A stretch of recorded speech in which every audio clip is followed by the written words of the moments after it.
국민 앵커 백운기, 정확한 분석, 날카로운 시각. 백운기가 하면 다르다. 여러분 안녕하십니까, 백운기입니다. 반국가 세력들이 종전선언을 노래 부르고 다녔다. 윤석열 대통령의 발언이 극우 보수 세력들의 말을 닮아가고 국가 주요 요직에 극우 성향 인사들을 배치하면서 현 정부의 좌표가 극우 쪽으로 이동하고 있습니다. 중도층을 모아도 30%대의 낮은 지지율을 끌어올리기 쉽지 않은 판에 왜 이렇게 심히 오른쪽으로 방향을 잡고 가는 걸까요? 내년 총선은 그야말로 대한민국의 운명을 가를 중요한 선거가 될 텐데 윤석열 대통령은 어떤 계산을 하고 있는 걸까요? 오늘 심층 토론에서는 윤석열 정부의 극우화 경향과 내년 총선이 어떤 형식으로 치러질지, 그리고 이런 극우화 경향이 어떤 영향을 미칠지, 이걸 주제로 잡고 얘기를 나눠보도록 하겠습니다. 생방송 백운기의 정치본색 출발합니다.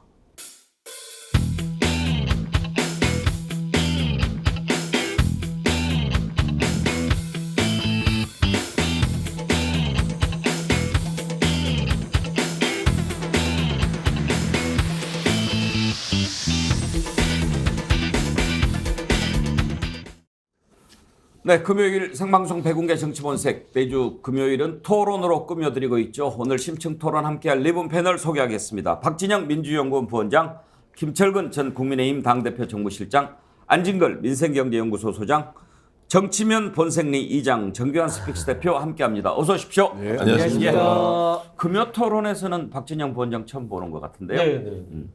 왜 안 나왔어요? 물으셨잖아요. 오늘 우리가 윤석열 정부의 극우화 경향, 그리고 네, 내년 총선에 어떤 영향을 미칠지 이런 걸 주제로 토론을 해볼 텐데 좋은 의견 많이 좀 주시기 열심히 바랍니다. 하겠습니다. 네, 여러분들의 활발한 댓글 참여 기다리고 있습니다. 유튜브 실시간 댓글 참여해 주시면 소개해드리고요. 매일 두 분 선정해서 자연주의 화장품 글램모에서 드리는 선크림 아이크림 세트 선물로 보내드립니다. 댓글 참여가 넘치면 더 드리기도 합니다. 선정이 되신 분들은 스픽스 이메일로 닉네임, 성함, 주소, 전화번호 남겨주시기 바랍니다. 스픽스 구독자가 갈수록 늘어나고 있습니다. 지금 우리가 정어리 때 100만 운동 펼치고 있는데요. 함께해서 깨어있는 100만 정어리 만들어서 진실과 상식이 통하는 세상에 더 빨리 다가갈 수 있도록 합시다. 지금 39만 8천 명. 정규환 대표, 정확히 몇 명인지 알 수 있죠? 지금 39만 8,505명입니다. 505명. 그러면 40만 명에서 지금 1,495명이 부족한데요. 1,495명. 매일 한 1,200명. 예. 예전에 이제 백앵커님이 프로그램 개편했을 때는 하루에 6,000명까지 올라갔거든요. 예. 요즘 유튜브 채널 구독자 잘 안 늘고 조회수도 아주 많이 떨어졌는데 하루에 지금 한 1,000명 이상은 계속 이렇게 늘어나고 있습니다. 그런데 오늘 날짜를 보니까 1년의 딱 절반 6월 30일입니다. 예. 그런데 1,495명이 모이면 오늘 예. 올 한 해 2023년 반을 마무리하는 날에 40만 돌파시키자, 이렇게 함께 힘을 모아주시면 해야죠. 그리고 그 공은 모두 우리 구독자와 시청자 여러분들께 돌아갈 것이다 라는 확신을 가지면서 오늘 하루 화이팅해서 40만 명 꼭 돌파됐으면 좋겠습니다. 여러분 들으셨죠? 오늘 갑시다. 오늘 40만 가고요. 또 곧 50만, 100만 되겠지만 6월 30일, 7월 안 넘기고 40만 구독자 달성할 수 있도록 힘을 모아 주십시오. 매튜 리님 미국 뉴저지에 사시는 분이잖아요. 미국에서 산악회 활동하신다고 들었는데 40만 간당간당 해주셨는데 미국에서도 힘을 모아주시고 계십니다. 엔지 웨스키님, 엔진님도 미국에 사시죠. 샌프란시스코에 사시는 분으로 알고 있는데 오늘 구독자 40만 해주세요. 저한테 하시는 말씀 아니죠? 네, 여러분들 함께 해주시고요. 이우진님, 40만을 넘기기 위해 오늘 또 링크 지인에게 보냅니다. 전화도 해주세요. 자작나무님, 40만 가자 달리자. 볼프강님, 곧 40만. 네, 감사합니다. 복흥망치님께서 오늘 40만 꼭 가야 된다. 비나이다 그러셨는데, 예, 유병래님, 한 분이 10분께라도 공유합시다. 오늘 뭐 40만 가겠는데요. 지금 40만 가지와만 댓글만 아주 엄청나게 많이 올라옵니다. 감사합니다. 정정숙님, 모두 안녕하세요. 오늘은 어떤 주제로 토론을 할지 모르겠는데 제가 오프닝 하기 전에 보내주신 거군요.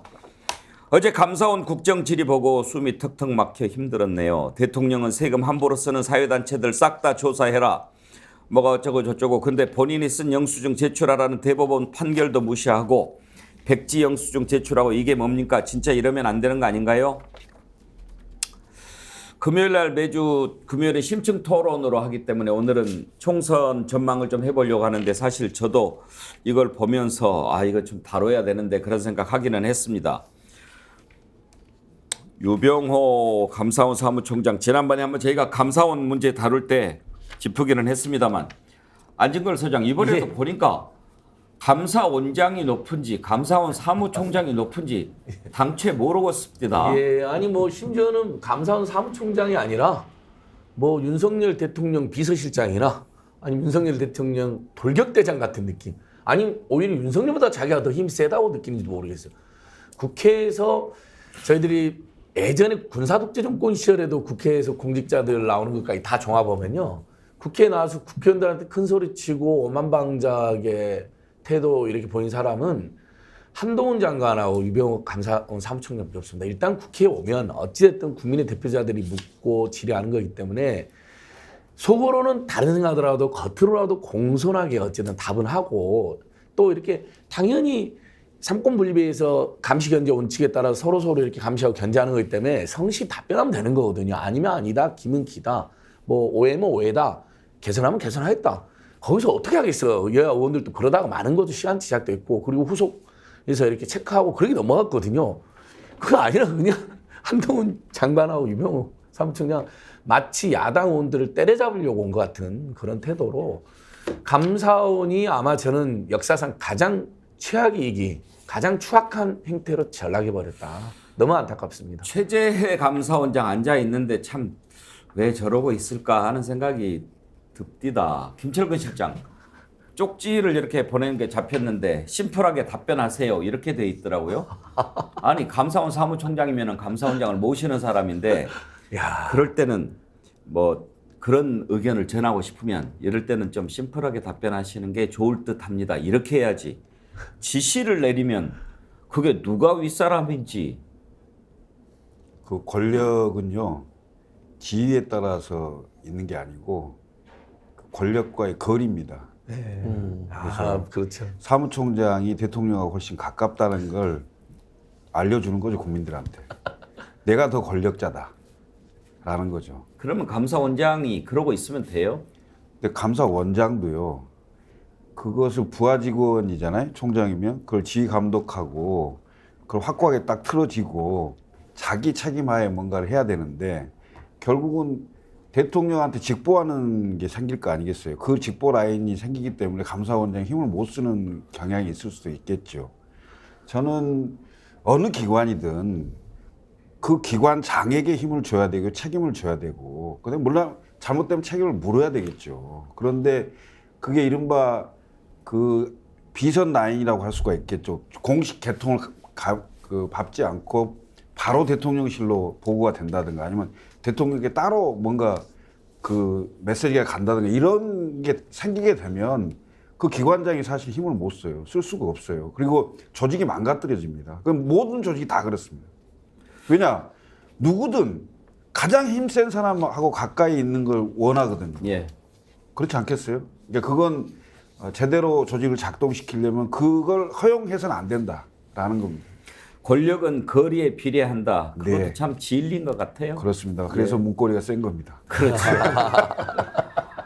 아니 네. 박진영 원장, 유병호 감사원 사무총장 지난번에 이관섭 국정기획수석한테 문자 이렇게 보내가지고 또 국회에서 논란이 있었잖아요.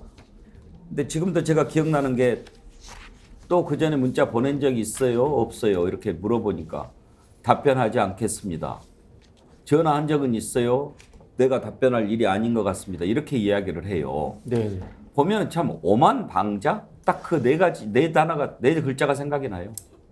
그분의 이제 뭐 캐릭터가 이제 우리 오만방자다 이렇게 표현했는데 사실은 이거 국회법 위반일 수 있습니다.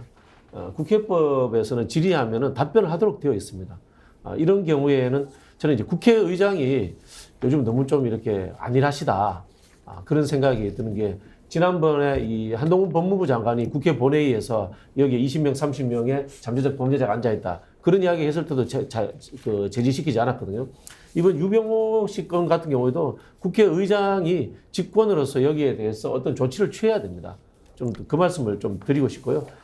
그리고 그 감사원은 헌법기관입니다. 헌법기관이라고 하는 것은 행정부와 독립적으로 운영돼야 된다고 하는데 대통령실의 수석과 전화 통화를 했던 것들이 있다. 뭐 주고받았다. 또 예를 들어 가지고 이 공무원이기 때문에 이분이 그 출장 기록이 있습니다. 용대실에 자주 어떤 주제를 가지고 출장을 갔다. 이런 기록들이 나온다면은 이거 자체가 저는 상권분립에 위반하는 행동을 했다라는 하나의 증거가 될 수 있습니다. 그런 측면에서 저는 법률적으로 접근할 필요가 있다. 이 말씀 드리고 싶습니다. 이은주님 오만방자 기고만장 그렇게 사자성어 보내주셨는데 또 안하무인이죠. 그런데요 이장님 오늘 아침에 신문 보니까 제목에 안하무법 이렇게 나와가지고 이거는 뭔가 하고 들여다봤더니 대법원에서 검찰 특활비 공개하라고 판결이 나왔잖아요. 그런데 검찰이 공개한 걸 보니까 뭐 다 가리고 지우고 그것도 하도록 했는데 법을 집행하는 검찰이 대법원 판결도 무시하고 이렇게 해도 됩니까? 제가 비유를 이렇게 하겠습니다. 학교에서 우리가 생활을 하는데요. 한 놈이 깡패가 돼가지고 애들을 두들겨 패고요. 도저히 교권 침해 정도가 아니고 완전히 폭력배 짓을 하고 있어요.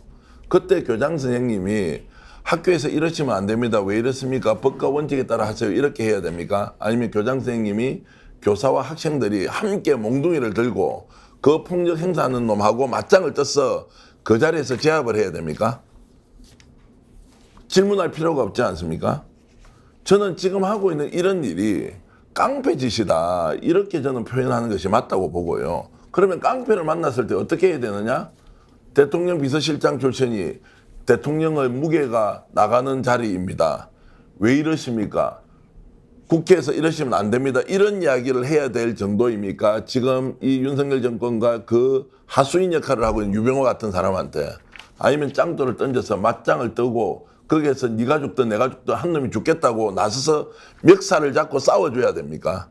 저는 그런 면에서 지금 이 상황이 우리가 고귀한 법과 제도를 가지고 당신 이러면 안 됩니다라고 할 게 아니라 실제로 이들이 깡패 짓을 하고 있다는 것을 누군가가 감옥 갈 각오로 맞짱을 뜨고 싸워서 정말 센 주먹요, 돌주먹으로 그냥 아구통을 확 날려버려야 돼요. 그렇지 않고서는 이게 정신을 못 차릴 거다. 저는 그런 생각까지 하고 있어요. 싸움 좀 해보셨나 봅니다. 아니, 많이 맞았죠. 저는 많이 맞았는데 어쨌든 이런 상황을 고귀한 말로 각자 우리 표현하는 방식대로 하는 것, 이 수준을 완전 지나쳤다는 거예요. 예, 검찰 특활비도 좀 다뤄보고 감사원도 다뤄보고 그래야 되는데 오늘 토론이 있어서 다음 주에 한번 다뤄보도록 하겠습니다. 장희빈님 슈퍼챗 보내주시면서 정치본색 40만 가지와 해남 땅끝에서 항상 응원합니다. 땅끝에 계시는 분이군요. 감사합니다. 장희빈님. 그리고 여기 어기여차님 오늘부터 7월 10일까지 정어리알 10개씩 까기 캠페인 할까요? 저 혼자 시작합니다. 네, 감사드리고요. 그리고 지금 저희가 스픽스 글래무어 선크림 세트 판매하고 있는데요. 선크림 2+2 구매하시면 한정 수량으로 선선풍기 드리고 있습니다만 대표님 남았어요 지금? 예, 다시 주문해가지고요. 선선풍기를 드리지 않고서는 도저히 고객들의 그러니까 호응에 좀 늦게 했다고 안 주면 섭섭해하실 것 맞추기 같아가지고요. 어려워가지고 선선풍기 추가 주문해가지고 열심히 보내드리고 있습니다. 그러면은 당분간은 2+2 구매하면 선선풍기 한정이라고 그래도 받을 수 있다 이렇게 생각하면 됩니까? 예, 한정이라는 것이 약간 트릭이기도 한데요. 계속 만들어 드리겠습니다. 아니, 실제로 한정으로 만들었는데요. 예. 안 드리고는 안 되겠다고 이렇게 요청을 해서 추가적으로 주문을 했습니다. 감사합니다. 그렇게 또 해 주셔야 우리 사서 선물하는 분, 지난번에 한 분이 그 구입해 가지고 사진을 보내주셨는데 주변 지인들한테 선크림 나눠주고 부인께는 아이크림 드리고 손 선풍기는 내 거 그렇게 글을 올리셨더라고요. 예. 그 지혜로운 소비자들이 하는 것 중에 하나가요. 사은품 보고 물건 사지 물건 보고 사은품 얻지 않는데요. 사은품이 좋아서 물건을 사는 사람도 많고 그것이 진정한 소비다 뭐 이런 분도 계시더라고요. 그것도 얘기는 됩니다. 피양할배님, 스픽스몰을 자주 갑시다. 방위성금을 냈지만 스픽스도 전투력을 유지할 자금이 필요합니다. 스픽스 글램모어는 운기에 대한 사랑입니다. 네, 그렇습니다. 우리도 군자금 필요합니다. 또 제가 괜히 슈퍼챗 소개해드렸더니 또 슈퍼챗 계속 보내주시는데 예, 감사히 받겠고요. 끝날 때쯤 해서 슈퍼챗 보내주신 분 모아서 소개를 해드리도록 하겠습니다. 한 분만 더 소개해야 되겠는데 이나경님, 앵커님 저는 이 방송에서 공짜로 받기는 틀려서 선크림, 아이크림, 손선풍기까지 구입했어요. 죄송합니다 이나경님. 다음에 제가 좋은 글 올라오면 반드시 소개해드리고 드리도록 하겠습니다. 감사합니다. 자, 앞부분에 좀 몇 가지 다뤄봤고요. 오늘 토론 주제로 넘어가겠습니다. 먼저 윤석열 대통령이 심히 극우화 경향을 보이고 있는데요. 최근에 하는 발언도 그렇고 인사도 보면 이런 사람을 어떻게 이 정부의 주요 요직에 앉힐 수 있을까 할 정도로 심한 발언을 했던 사람들을 마구 기용을 합니다. 어떻게 하겠다는 걸까요? 그런데 이제 우리가 이 부분을 그냥 들여다만 보고 있을 것이 아니라 분석을 해봐야 됩니다. 왜 그럴까? 윤석열 대통령이 이렇게 하는 데는 분명히 이유가 있겠죠. 이 나라를 그쪽으로 가져가겠다는 것인지 아니면 내년 총선에 어떤 생각을 하고 있는 것인지 그런 것 궁금하지 않습니까? 오늘 쟁쟁한 네 분 패널 나오셨으니까 그 분석도 한번 들어보도록 하겠습니다. 먼저 윤석열 대통령의 극우화 경향과 관련해서 최근에 자유총연맹 창립 기념식에서 전 정부를 겨냥해서 반국가 세력이라고 칭하면서 종전선언을 노래하고 다녔다 이렇게 얘기했습니다. 그랬더니 일부에서 아니 그러면 전 정부가 반국가 세력이면 그 전 정부에서 검찰총장 했던 당신은 반국가 세력 하수인이냐 이런 얘기가 나왔죠. 그리고 또 민주당에서 어떻게 말을 그렇게 심하게 할 수 있느냐. 그러면 전 정부를 지지했던 사람들은 다 반국가 세력이냐. 심지어 종전선언을 함께 하자고 했던 미국도 반국가 세력이라는 말이냐. 이렇게 반박하니까 어제 오후 늦게 입장이 나왔습니다. 전 정부를 지칭한 것은 아니다. 이제는 국민을 좀 이상하게 만듭니다. 그게 전 정부를 겨냥한 게 아니면 도대체 누구를 향해서 한 말이었을까요? 그 발언을 다시 한번 들어보시죠. 그러면 어디를 겨냥했는지 우리가 좀 파악할 수 있지 않겠습니까? 윤석열 대통령의 자유총연맹 기념사 발언 한번 들어보십시오. 우리는 올바른 역사관, 책임 있는 국가관, 그리고 명확한 안보관을 가져야 합니다.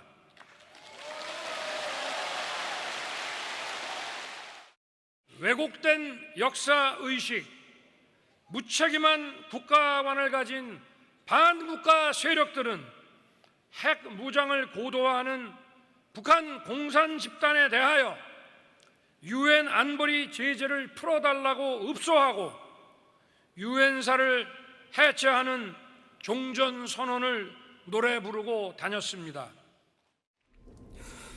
자, 국어들 다 배우셨죠? 종전선언 노래 부르고 다녔다. 저걸 전 정부가 아니라고 어저께 대통령실이 해명을 내놓았어요. 어떤 분부터 입장을 들어볼까요? 박진영 부원장이 국어 잘하셨으니까. 잘하지 못했습니다. 책을 많이 읽으셨으니까. 누구를 그러면 얘기한 겁니까? 전 정부가 아니면. 전 정부 아니면 이제 한국에서 이제 남북 관계에 좀 평화로운 화해를 바라는 모든 사람을 이야기하겠죠. 대한민국 국민 중에 실제로 한 70% 되지 않을까 그런 생각이 듭니다. 보통 이제 우리나라에서 보수를 찍는 사람, 그다음 진보를 찍는 사람, 선거로서는 그렇게 나눠지는데요. 보수를 찍는 사람들 중에서도 한 3분의 1 정도는 남북 그 평화 협력 관계를 선호하는 걸로 알고 있고요. 이분들이 사실은 노태우 대통령 때부터 한반도에 이제 평화 정책이 자리 잡았다라는 합리적 인식을 계승하고 있는 사람들이죠. 아니 근데 김철근 실장 저렇게 얘기를 했으면 그래 떳떳하게 딱 하지 왜 또 꼬리를 내립니까? 그러게요. 왜냐하면 그런 후폭풍이 올 거라고 생각 안 했겠죠. 본인이 그 정부의 검찰총장을 했죠. 한번 생각을 하고 얘기를 해야죠. 대통령인데. 네? 그런데 이제 그것을 노리고 했을지는 모르겠습니다만은 저는 좀 이해가 안 돼요. 이게 완전 시대착오적인 발언이거든요. 저 발언을 들었을 때 거의 전두환 정권 시절 정도의 그 흐름 정도로 느낌이 왔는데 이런 생각을 좀 많이 해봅니다. 제가 봤을 때는 뭐 방송에서 이런 얘기도 해봤는데 우리나라가 그 지금 현재는 거의 선진국 대열에 들어 있습니다. 그러니까 20, 30대는 선진국 시민이고요. 40, 50대는 개발도상국, 중진국 시민이고요. 60, 70대는 후진국 시민의 사고 방식이 있는 겁니다. 그러면 저는 지금 대통령이 거의 과거의 7, 80년대의 후진국 사고 방식에서 전혀 벗어나지 않는 그거에 최적화되어 있는 사고 인식 그 시스템이 아니냐 이런 생각을 좀 많이 해보고요. 제가 과거에 윤석열 대통령이 정치를 선언하고 당에 입당을 하지 않았을 때 입당을 좀 권유하기 위해서 윤석열 대통령의 친구 아버지 지금 광복회장 그 이종찬 예. 광복회장을 제가 따로 뵌 적이 있습니다. 예. 따로 뵈서 윤석열 대통령이 이 사고가 중도적이냐 혹시 이제 민주당 정권에 있었으니까 좀 다소 진보적이냐 예. 뭐 이런 걸 여쭤본 적이 있어요. 그랬더니 아니야 보수적이야. 오히려 극우에 가까워 이렇게 얘기를 하시더라고요. 예. 그래서 어떻게 그러죠? 그랬더니 집안이 그래. 아. 그러면서 아버지 얘기도 하시고 이렇게 쭉 하시고 그래서 예. 저는 이제 어느 정도 윤석열 대통령이 이런 발언을 하시는 거에 대해서 상당히 그 오른쪽에 치우쳐져 있는 사고 체계가 있는 게 아니냐라는 지점에 대해서 조금 이해를 하는데 이게 지금 그 내년 총선과 맞물리면서 이제 이른바 극우화 되는 게 총선에 어떤 영향을 미칠 것인가 이런 걸 봤을 때는 제가 봤을 때 별로 전략적 사고가 없는 것 같아요. 그냥 하는 거예요. 왜냐하면 전략적 사고가 있었다면 중도와 호남과 수도권과 이 생각을 해야 될 거 아니겠습니까? 20, 30대 선진국 시민들이 과연 이 생각을 하겠나 이거예요. 예? 맞습니다. 정말 충격적인 발언이었습니다. 그러니까 지금 아니라고 대통령이 그러지만 국민의힘 의원들이 나서서 문재인 정권 방크생 맞다라고 지금 거들고 있잖아요. 홍준표 시장도 지금 예. 돕는다고 한마디 그리고요. 했더라고요. 보통 그러면 이건 심했다라고 홍준표 시장이 이야기할 줄 알았더니 또 경찰은 또 압수수색 당하셔갖고 꼬리를 내리신 건지 방과세를 맞다 그러면 아니 그 방국가 세력 밑에서 본인이 중앙지검장을 했고 검찰총장을 했고요. 검찰총장 되는 과정에서 파다한 이야기 했지 않습니까? 내가 문재인 대통령께 충성을 다하겠다라고 사석에서 문재인 대통령의 측근 인사들에게 충성맹세를 했다는 것은 제가 이 방송을 통해서 공개적으로 지적할 수가 있습니다. 당시에 제가 시민단체 있을 때도 저런 방식으로 검찰총장 되면 안 되는데 윤석열이 특검에서 맹활약 한 거에 대해서는 호감을 가지고 있었지만 그래도 중앙지검장 되고 바로 특수부 검사가 바로 검찰총장 되는 거에 대한 걱정도 있었고 좋아. 정말 적폐청산에 앞장선다고 하니까 시킬 수도 있겠네. 근데 당시 어떤 소문이 제가 방금 말씀드린 문재인 대통령 측근들한테 찾아가서 폭탄주 먹으면서 내가 문재인한테 충성하겠다. 이런 맹세와 약속을 했다는 거예요. 와, 그때도 저는 매우 우려스러웠어요. 저런 식으로 권력한테 충성을 다한다고? 아무리 좋은 일을 한다고 당시 기준으로는 이상하다 했는데 본인이 그거 부인 못할 겁니다. 그러면 방과 세력의 수장에게 본인이 충성맹세한 사람이에요. 본인이 반성부터 해야죠. 속보대접도 해야죠. 그건 이제 뭐 확인된 팩트가 아니니까. 예, 그러니까 그런 주장이 당시 그런 분석이 세간에 그런 분석이 있었는데 예. 제가 방송을 공개적으로 할 정도로 실제 팩트에 가깝다고 저희도 보고 있기 때문에 지적을 하는 겁니다. 김철근 실장님 이야기 들으면서 어떤 생각이 드냐면요. 아무 생각 없이 대통령이 그냥 이야기하는데 우리가 과잉 해석하고 평가까지 해야 되나 이런 생각이 들 때가 있습니다. 자, 그게 왜 그러냐면요. 아까 우리 이제 전두환, 노태우 이런 분들하고 비교를 했는데 전두환도 이런 표현 안 썼습니다. 이런 표현 쓰지 않았습니다. 예. 이 어휘는 지금 윤석열 대통령에서는 어휘는 정광훈 목사 어휘하고 별 차이가 없습니다. 어휘 자체가 천박하다. 이런 표현을 쓰고 싶고요. 제가 보기에는 이런 것 같아요. 첫 번째로 교양이 부족하다. 그 다음에 인격적으로 성숙되지 못했다. 좀 이런 말씀을 드리고 싶습니다. 그리고 그러다 보니까 이분이 별 생각이 없는데 지금 누군가에 의해서 극우적인 생각이 주입되니까 그걸 그대로 스피커화해서 토해내고 있다. 저는 그런 느낌을 받고 있고요. 홍준표 시장 이야기를 아까 하셨는데 이 사람 굉장히 잔꾀가 밝으신 분이라는 생각이 드는 게요. 홍준표 시장이 아마 지난 대선 경선의 패배를 이렇게 생각했을 겁니다. 내가 그 당시에 중도에 있었기 때문에 극 오른쪽에 있는 핵심 지지층의 지지를 받지 못했다. 그래서 난 그거 받아야 되겠다. 그렇게 생각하다 보니까 극우적 발언들이 이런 거 올 때 그냥 주워먹기 하는 거예요. 홍준표 시장은. 제가 보기엔 그렇게 해석이 됩니다. 근데요, 지금 이제 극우 성향의 발언 분명히 맞지요. 그걸 보고 극우라고 얘기하지 않으면 그건 인식을 잘못하는 거라고 생각합니다. 민주당도 현직 대통령한테 일배 수준이다. 상당히 좀 센 말을 했는데 그런 말을 들어도 될 정도로 일배 수준의 인식을 드러낸 것 아닙니까? 문제는 그렇게 작심하고 발언을 했으면 왜 그러는지 일관성 있게 얘기를 해야 되는데 이건 너무 좀 심하다라는 반응이 많은 것 같다라고 그래서 그런지 또 전 정부가 아니라고 합니다. 그거는 국민을 농락하는 거 아닙니까? 이은주님 매번 말장난으로 국민을 농락합니다. 한두 번도 아니고 상습적으로 국민을 무시합니다. 아니 정말 이장님 그거를 그렇게 이야기해놓고 또 아니다라고 하면 이건 국민 가지고 노는 거 아닙니까? 그러니까 내부에서 논의를 하고 이 발언 오늘 할 것이다. 아마도 연설비서관실에서 뭘 만들어줬을 거 아닙니까? 근데 그것이 아니라는 이야기 이렇게 추정할 수 있고요. 두 번째는 대통령이 저런 말을 하고 나서 파장이 워낙 크니까 갑자기 꼬리를 내리고 이제 바이든 날리면으로 가버립니다. 바이든이라고 해놓고는 날리면이라고 막 근데 우겨놓고 자, 저는 오늘부터 우리 대통령실이 어떻게 할지 저는 예측이 가능합니다. 이 문제에 대해서 아무런 말을 하지 않습니다. 추가 언급이 없습니다. 언론도 이 문제 다루지 않습니다. 왜냐하면 윤석열한테 불리할 것이니. 그런데 저는 다시 조금 돌아가서 대통령이 저런 발언을 들으면 좀 이상하지 않습니까? 이상하다는 것은 저는 의견이 다른 것과 저런 발언을 하는 것은 이상하다는 것은 정상이 아니라는 이야기예요. 정상이 아닌 사람은 어디로 가야 되느냐? 저와 의견이 다른 사람과 대화를 필요로 하는 게 아니라 병원에 좀 가봐야 된다. 제가 이 말씀을 드리는 것은 왜곡된 역사의식을 가지고 있는 반국가 단체, 반국가 세력, 무책임한 국가관을 가지고 있던 반국가 세력. 제가 다시 여러분들께 제가 말씀드릴게요. 왜곡된 역사인식 지금 누가 가지고 있습니까? 무책임한 국가관으로 국정 운영을 하는 사람이 누구냐고요. 사실은 저것은 국민들 상대로 문재인 전 정부에 대한 공격을 하는 것 같지만 자기 스스로 자기 눈을 찌르고 있는 거라고요. 국민이 바보입니까? 이걸 들으면 모릅니까? 바이든 날리면 그걸 구분해야 됩니까?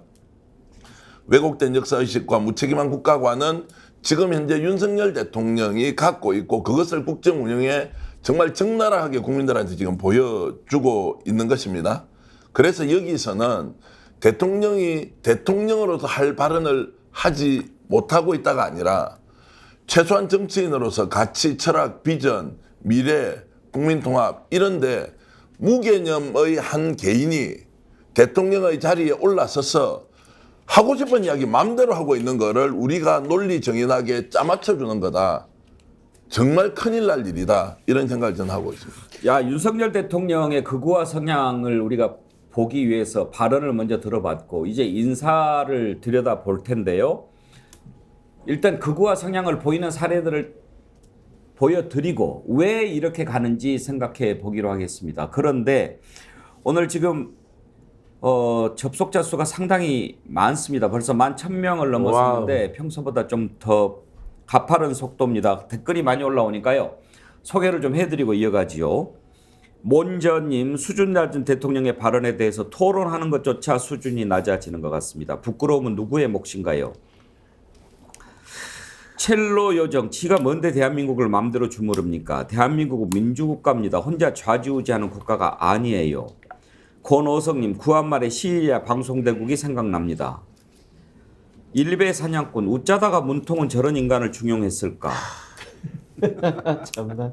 지킴442 쓰시는 분, 분단 국가인 우리나라의 통일 정책은 노태우 정부일 때 한민족 공동체 통일 방안을, 김영삼 정부일 때 민족 공동체 통일 방안으로 보완하여 1단계 화해협력 단계, 2단계 남북연합 단계, 3단계 통일 국가 단계로 나누어 점진적인 평화 통일을 주장했는데 윤석열 정부의 통일 정책은 무엇인가요?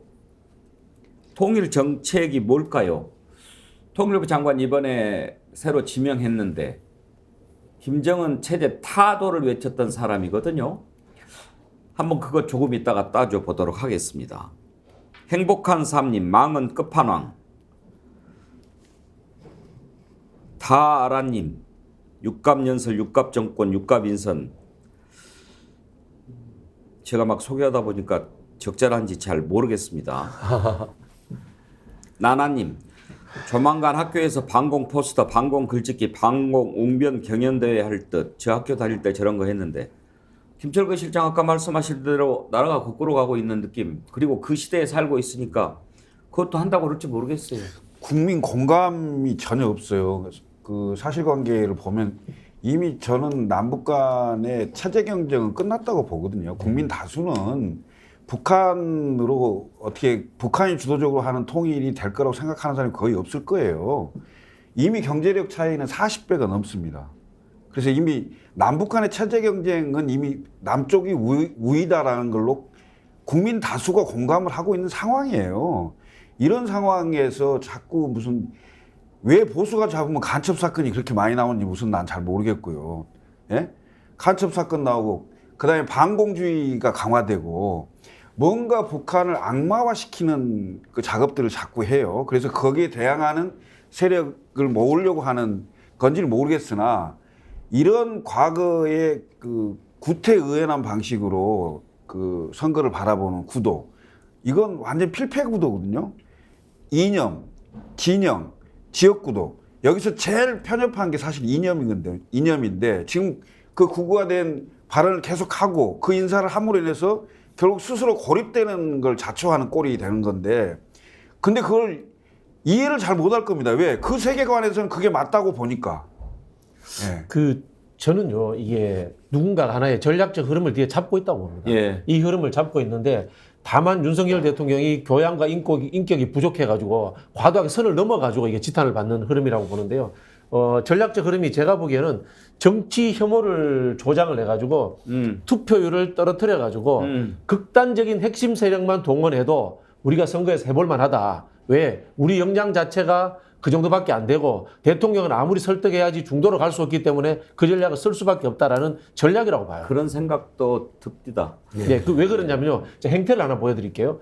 지금 서울 시내에 국민의힘이 걸고 있는 플랜카드 한번 보세요. 전부 다 민주당을 공격하고 그 거친 언사를 쏟아냅니다. 과거에 여당은 그렇지 않거든요. 여당은 무슨 정책했습니다. 나라를 잘 운영했습니다. 이런 걸 걸거든요. 근데 나라를 잘 운영할 생각이 없는 거예요. 그럴 능력도 없고. 그러니까 야당과 싸워가지고 우리 지지층을 결집시키겠다는 전략을 쓰고 있는 거예요. 왜 그럴까 하는 부분에 대한 얘기를 지금 해주셨는데 조금 이따가 다뤄볼 테니까. 저는 정반대의 생각을 갖고 있어요. 왜냐하면 그것은 본인들의 세력이 크고 조직이 잘 돼 있을 때 쓰는 전략이에요. 그러면 투표율이 떨어지면 동원 가능한 사람이 많은 사람이 이기니까. 근데 지금 민주당하고 조직 대결에서 절대 이길 수 없어요.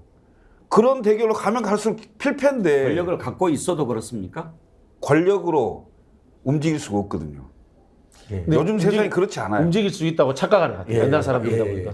근데 김철근 실장 말이 약간은 논리가 안 맞는 게 7, 80년대 사고방식에 머물러 있다면 지금도 권력으로 동원할 수 있다고 생각하는지도 모르죠. 물론 그렇게 할 수 있다고 보는데 저는 그게 아니다라는 거죠. 안 통한다는 거죠. 저도 이제 김철근 실장님 말씀에 현실 있으면 똑같이 하는데 현재 이 대통령실과 본부는 관권, 그다음에 언론, 노조 때려잡기 이런 걸로 가능하다고 판단을 하는 것 같아요. 이 예가 언제 있냐면은 제가 정확하게 기억 못하는 히틀러가 집권할 때 37%로 집권합니다. 그때 히틀러가 하는 전술이 공황이 오잖아요. 세계 공황이 오니까 이거 공산주의자들 때문에 그래 하면서 그 당시에 이제 이 독일에서 공산주의 그다음에 사민주의가 아주 셌거든요. 이 사람들을 군소정당으로 만들어냅니다. 그 다당제화 시켜버려요. 그러면서 나치가 37%로 집권해버리거든. 똑같은 상황에 대해서 저는 누군가가 이것을 흐름으로서 전략적으로 잡고 있다고 봅니다. 아니, 그러니까 정치 혐오를 가중시키면 시킬수록 조직이 큰 데가 이기는 거예요. 예. 그렇죠. 네. 그렇죠. 예? 근데 그런데 김 실장께서 보시기에는 그들은- 민주당이 조직 동원력이 훨씬 좋습니까? 제가 보기엔 그렇습니다.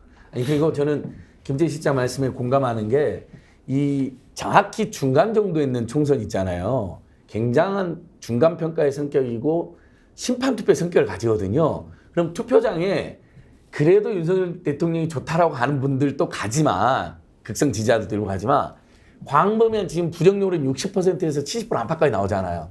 이분들은 지금 투표할 날만 기다리고 있는 분들이 꽤 있어요. 꼭 그런데 민주당의 야당 조직이 아니어도. 지금 이제 조금 네. 너무 우리가 진도가 그쪽으로 나가는데 인사들도 좀 살펴보려고 합니다. 그 부분도 아까 이제 박진영 부원장께서 의도 말씀하셨고 안영걸 소장 지금 얘기하셨는데 짚어볼 부분이 많습니다. 왜냐하면 우리들 생각은 그리고 일반적인 상식으로는 내년 총선에서 확실한 심판이 내려질 것 같다라고 생각하지만 꼭 그럴까 하는 의견들도 적지 않습니다. 제가 오늘 아침에 자료를 준비하면서 신동아에서 쓴 기획 기사를 봤는데 평행 이론이라는 것을 내세우면서 내년에는 국민의힘이 승리할 거다 또 이런 전망을 내놓은 분석도 있어요. 예. 그 이유를 지금 뭐 조직도 얘기하셨고 그랬지만은 오히려 민주당이 투표율에서 지금 그 노령층이라든지 또 2030에 밀리기 때문에 그렇다라고 분석을 했던데 이것도 이따가 한번 좀 따져보자고요. 예. 자, 발언을 통한 윤석열 대통령의 극우화 경향 받고 한 가지만 더 짚어보고 의도로 넘어가겠습니다. 이번에 인사가 났지요. 장관급입니다. 장관입니다. 김영호 통일부 장관 후보자. 뭐라고 얘기를 했는 사람인지 그걸 한번 좀 들어보고 그다음에 국가공무원 인재개발원장 내정자 김채환. 여긴 차관급입니다. 국가공무원 인재개발원은 5급 이상 고위공직자들 교육하는 데입니다. 이 사람이 또 뭐라고 얘기를 했는지 하나씩 들어보죠. 먼저 김용호 장관 후보자 평소 했던 얘기를 한번 들어보겠습니다. 하나다라고 이야기하는 사람은 민족이라고 하는 색안경을 쓰고 보니까 그게 하나로 보이는 거예요. 손에 그냥 선전선동에 휘말리는 거죠. 이것은 민족 공존이라고 하는 아주 잘못된 생각을 하고 있는 것이죠. 북한 내부로 군사적인 압력이 강화되게 될 경우 김정은과 군부 사이에 이러한 불안정한 공생관계도 언제든지 깨질 가능성이 굉장히 높다. 미국이 중거리 핵 전력을 한반도에 남한에 적극적으로 배치해야만이 지금 남북한 사이의 군사 균형이 유지되고 종족주의적인 그 생각에 사로잡혀 있는 거예요. 이거는 정상적인 교육을, 법률 교육을 받은 법관들이 이 10위권의 경제 대국을 자랑하는 대한민국의 법관들이 썼다고 볼 수 없는 판결문들. 자, 이장님. 저런 발언 자체가 정말 극우적이고 학자고 뭐 자기 신념대로 얘기할 수는 있죠. 그건 자기 자유니까. 그런데 저런 생각과 저런 발언을 하는 사람을 통일부 장관에 앉힌단 말이에요. 이건 어떤 메시지입니까? 북한과는 체제 경쟁이 아니라 적대적 정책을 유지하면서 최악의 경우에는 무력 충돌도 불사하겠다. 이걸 지금 보여주는 거 아닙니까? 그러면 남북 문제를 기본적으로 관리하고 평화적으로 해결하겠다는 것은 북한 김정은 체제를 어떻게 이해하고 있느냐의 문제인데 저것은 국가가 아니다. 반국가 단체다. 우리가 결국에 무력으로 통일을 했으라도 북한 정권을 붕괴시켜야 한다는 그 인식을 가지고 있으면 대화의 장으로 가지 않지 않습니까? 체제 경쟁 끝났다고 이미 말씀을 하셨지만 북한은 우리가 어떻게 관리할 것이냐, 핵무기도 어떻게 관리할 것이냐, 그리고 평화의 대화의 장으로 끌어내서 어떻게 해서 양쪽이 공생하고 발전할 것이냐, 이런 관점으로 우리는 북한을 이해했는데 저분은 어쨌든 괴멸의 대상이다. 이렇게 하면 그 다음에는 더욱더 큰 자극을 해서 총선 전에 어떤 정말 민족적 불행이 닥칠 수도 있을 만큼 저는 위기감을 사실 느끼거든요. 저걸 막아야 된다고 계속 주창을 하고 있는데 그렇게 하고도 남을 뿐이다. 저분은 이렇게 저는 생각합니다. 그럼 김철근 실장 통일부는 앞으로 어떻게 하라는 겁니까? 반통일부 장관이 온 것 같은데요. 아니 그 통일부 장관, 그러니까 통일부가 하는 일이 뭡니까? 남북 간의 화해 협력을 해야 되고 기본적으로 북한에 대한 관리 시스템을 잘 갖춰야 되잖아요. 그럼 가능하면 북한하고는 호의적인 태도를 취하고 다른 부서하고 달리 국정원과랑은 다르잖아요. 그러면 통일에 관해서 좀 보다 좀 호의적인 사람이 와야 되죠. 기본적으로 아무리 보수 정권이라 하더라도. 그런데 김정은 정권을 파괴하려고 한다 이런 생각을 가진 사람이 오면 북한이 상대해 주겠어요? 우선 대화의 끈은 아예 없는 거죠. 그런 거 아니에요? 아니 그러면 안정걸 소장, 예. 통일부 장관을 이제 저런 사람을 임명을 한다. 그러면 앞으로 통일부는 통일이라고 하는 개념이 이제는 평화 통일은 사라진다 이렇게 봐야 되는 거 아닙니까? 예, 뭐 통일부가 아니죠. 저는 조금 더 극단적으로 표현하면 거의 전쟁부 장관이냐 본인이. 아니 어떻게 김정일 정권을 타도하자는 거 아니에요. 지금 대화의 상대방을. 그러면 이제 북한은 더 대화를 거부할 거고. 그러다 보면 아까 이장님 말씀하신 것처럼 안 그래도 서로 지금 무르릉하고 있는데 윤석열 정부 들어와서 잘못하면 무력 충돌 발생하는 겁니다. 근데 이 국지전이라는 게 전면전으로 되면 어떻게 되겠어요? 전 민족이 공멸하는 거거든요, 한반도에서는. 근데 그러면 일말의 충돌의 가능성도 막고 대화하고 한라인 가동해야 되는 게 통일부인데 오히려 그것을 역행해서 한판 붙어버리겠다라는 사고를 가진 사람, 절멸시켜버리겠다, 북한을, 정권을. 그러면 한번 더 위험해지는 거죠. 그러니까 다른 부서는 몰라도 예를 들면 내각이 전부 다 극단적인 사람을 채워주더라도 예를 들면 노동부 장관은 그래도 이 자본주의 대한민국 시스템에서 그래도 노동부 장관은 노동자를 보호하는 이야기를 해야 되고 아무리 극우 인사들이 가득 차도 그래도 통일부 장관은 그래도 북한하고 대화해서 한반도의 안정적 관리 그다음에 그걸 바탕으로 한 경제 발전에 기여하는 고민을 해야 되는데 저는 정말 천공이 이야기했잖아요. 전쟁 나야 정신 차린다 이 나라는 이 민족은. 진짜 이대로 갈까 봐 너무 걱정이 됩니다. 이거 막아야 됩니다. 도대체 어떤 사람한테 인사 정보를 듣고 누구의 추천을 받아서 이런 사람들을 고르는지 이해할 수가 없습니다. 국가공무원 인재개발원장 내정자 김채환도 어떤 발언을 했냐면요. 문재인 대통령이 코로나 때 군인들을 마루타 생체 실험하도록 지시를 했다. 이런 주장을 했습니다. 이게 말이 됩니까?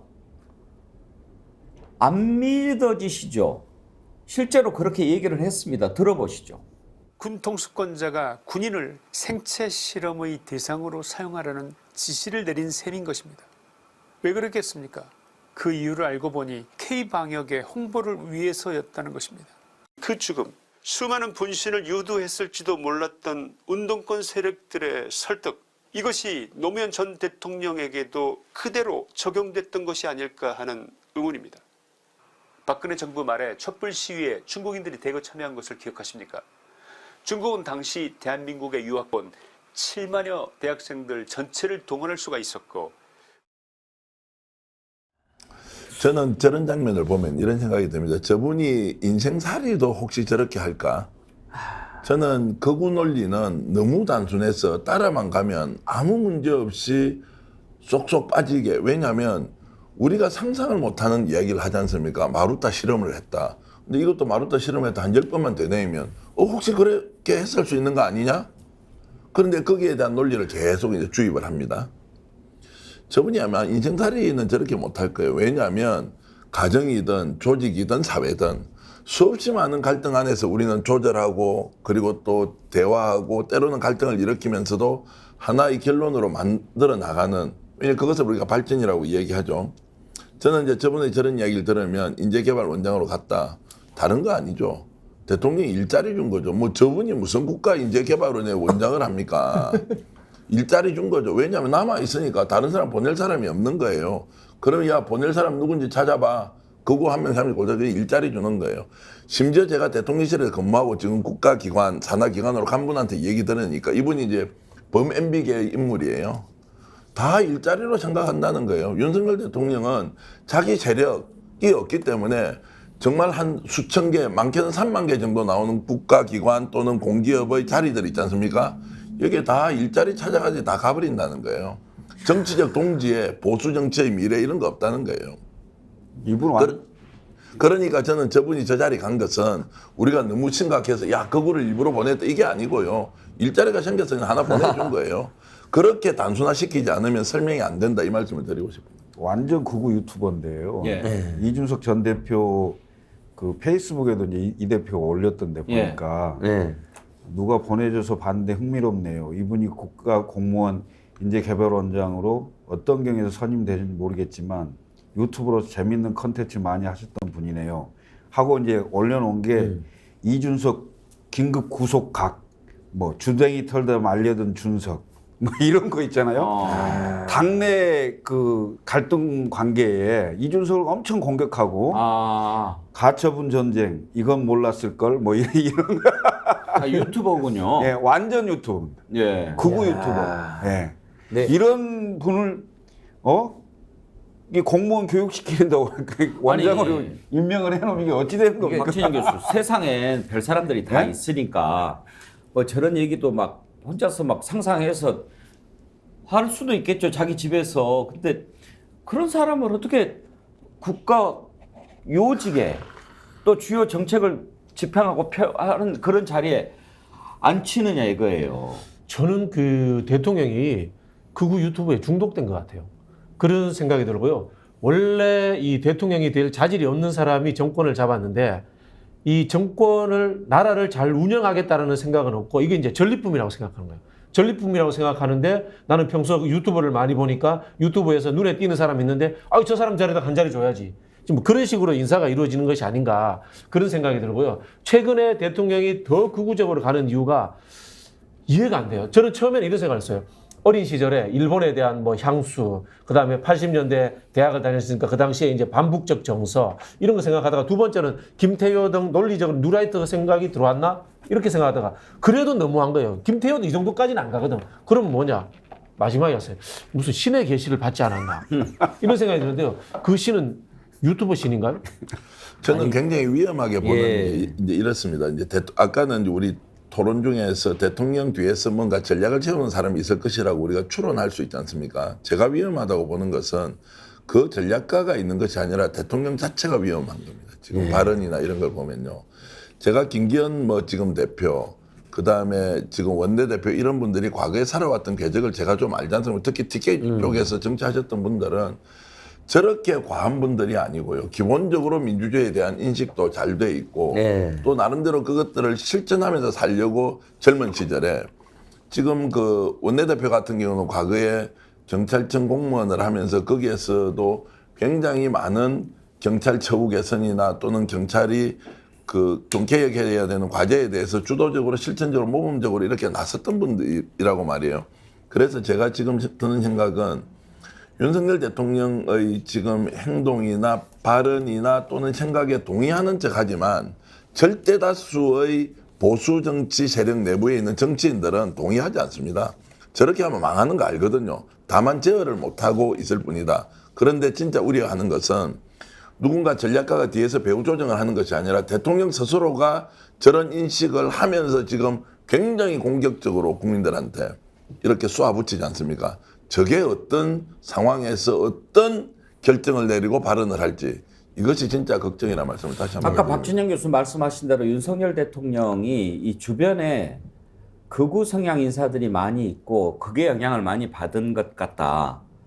그런 걱정을 유인태 전 국회 사무총장도 하더라고요. 방송에 나와서 한 얘기 한번 들어보시죠. 아니 원래 대통령이 현역 의원들 싹 다 데리고 5.18 묘역도 가고 뭐 4.3도 가고 이랬던 건데 그때의 윤석열 대통령, 윤석열 후보와 지금이 많이 다른 느낌이세요? 그러잖아요. 어제 한 발언으로 봐서는. 왜 바뀌고 있다고 보십니까 그러면? 저 맨 주변에 그리고 뭐 좀 사람들 쓰는 것도 예.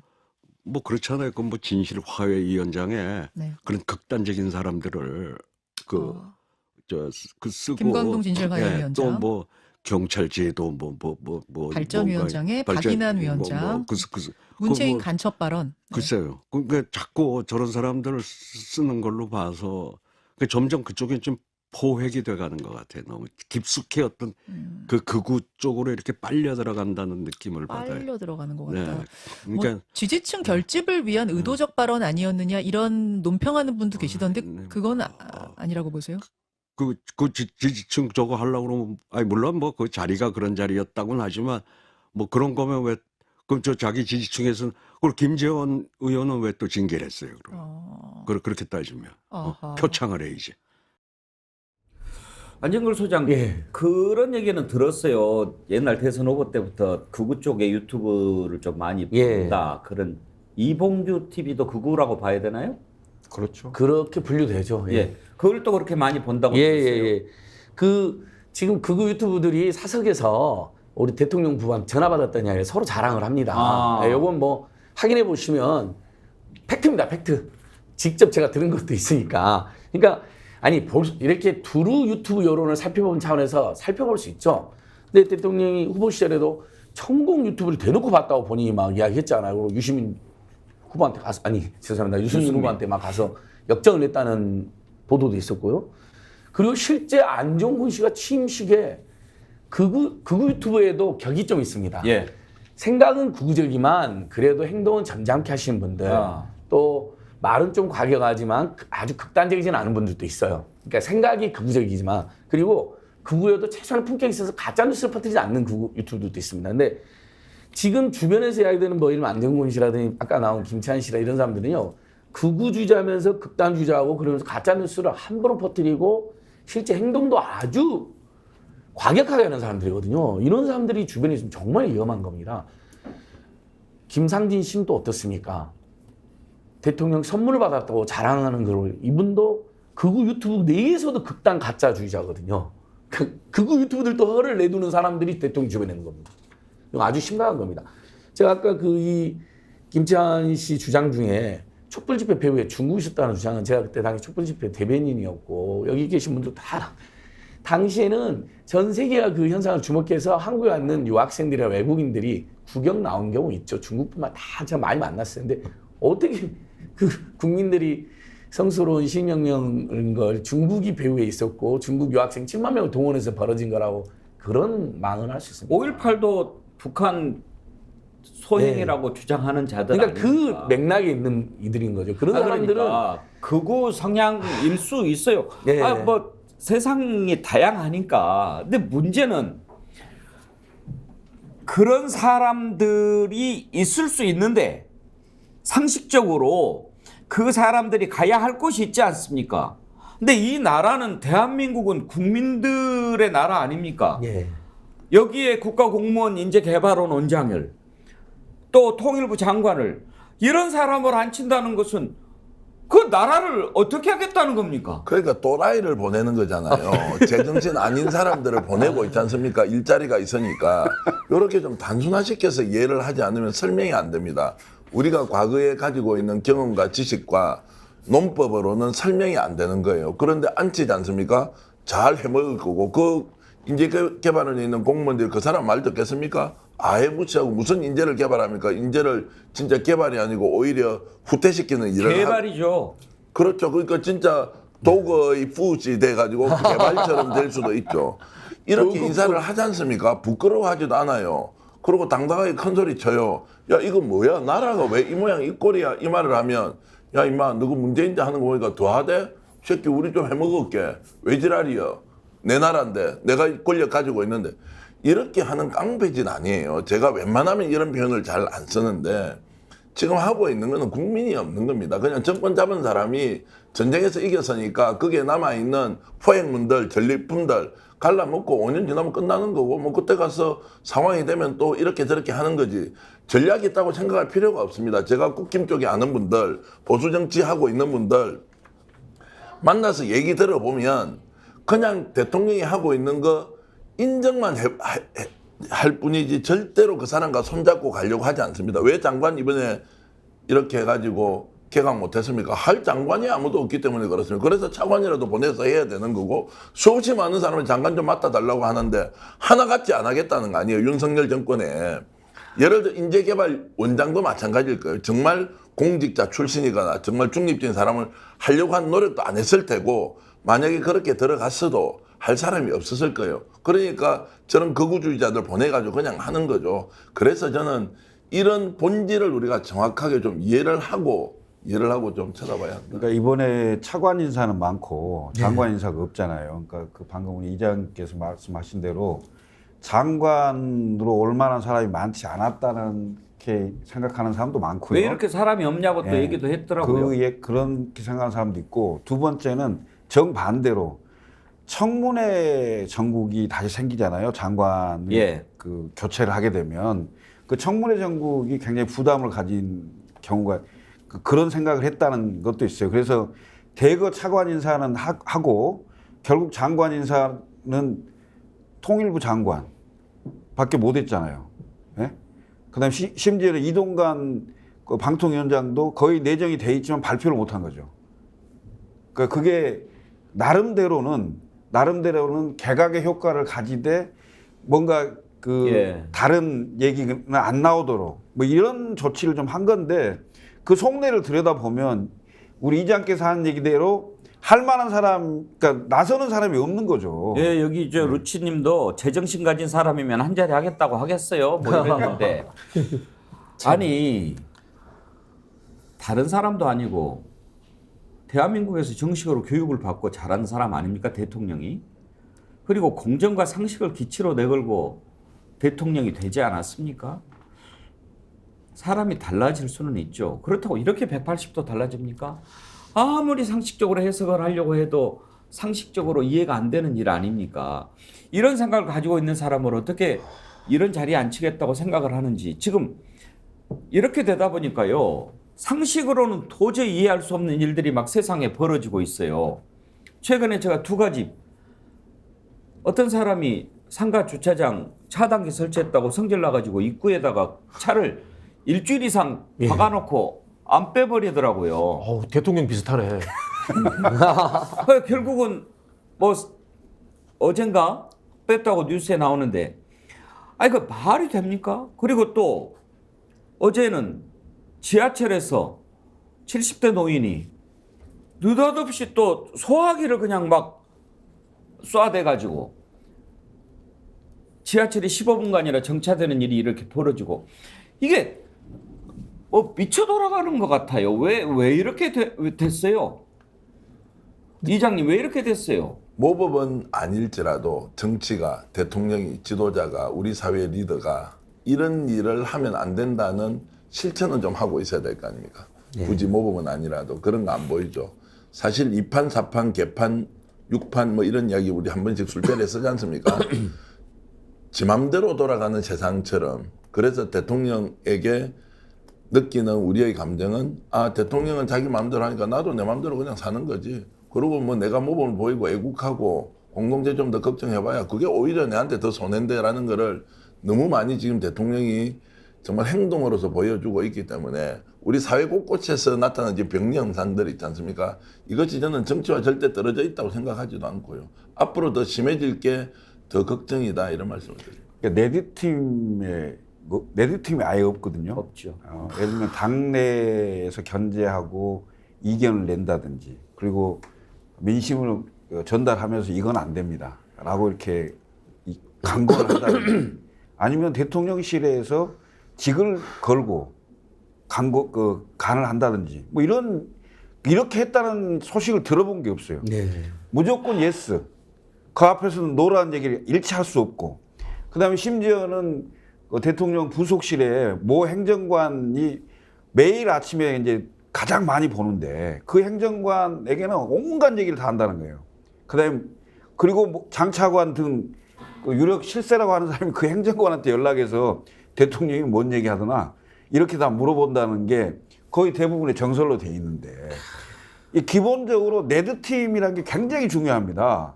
왜? 대통령 발언에 대해서 검증도 하고 이게 민심이 위반된다, 민심이 잘못됐다 이런 거 꼭 해야 된다. 이건 절대 안 됩니다.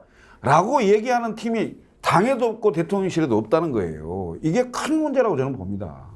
이번 인사의 최대 피해자는 장미란이라고 그러더라고요. 유도 영웅 장미란이 괜히 이번 인사에 포함이 돼가지고 본인은 문체부 차관 돼서 영광일지 모르지만 이렇게 이상하게 펼쳐지는 그 인사에 이름이 올라가서 우리는 유도 영웅을 잃어버렸다. 역도 영웅. 순간 역도 영웅. 이제 본인이 선택하신 거니까요.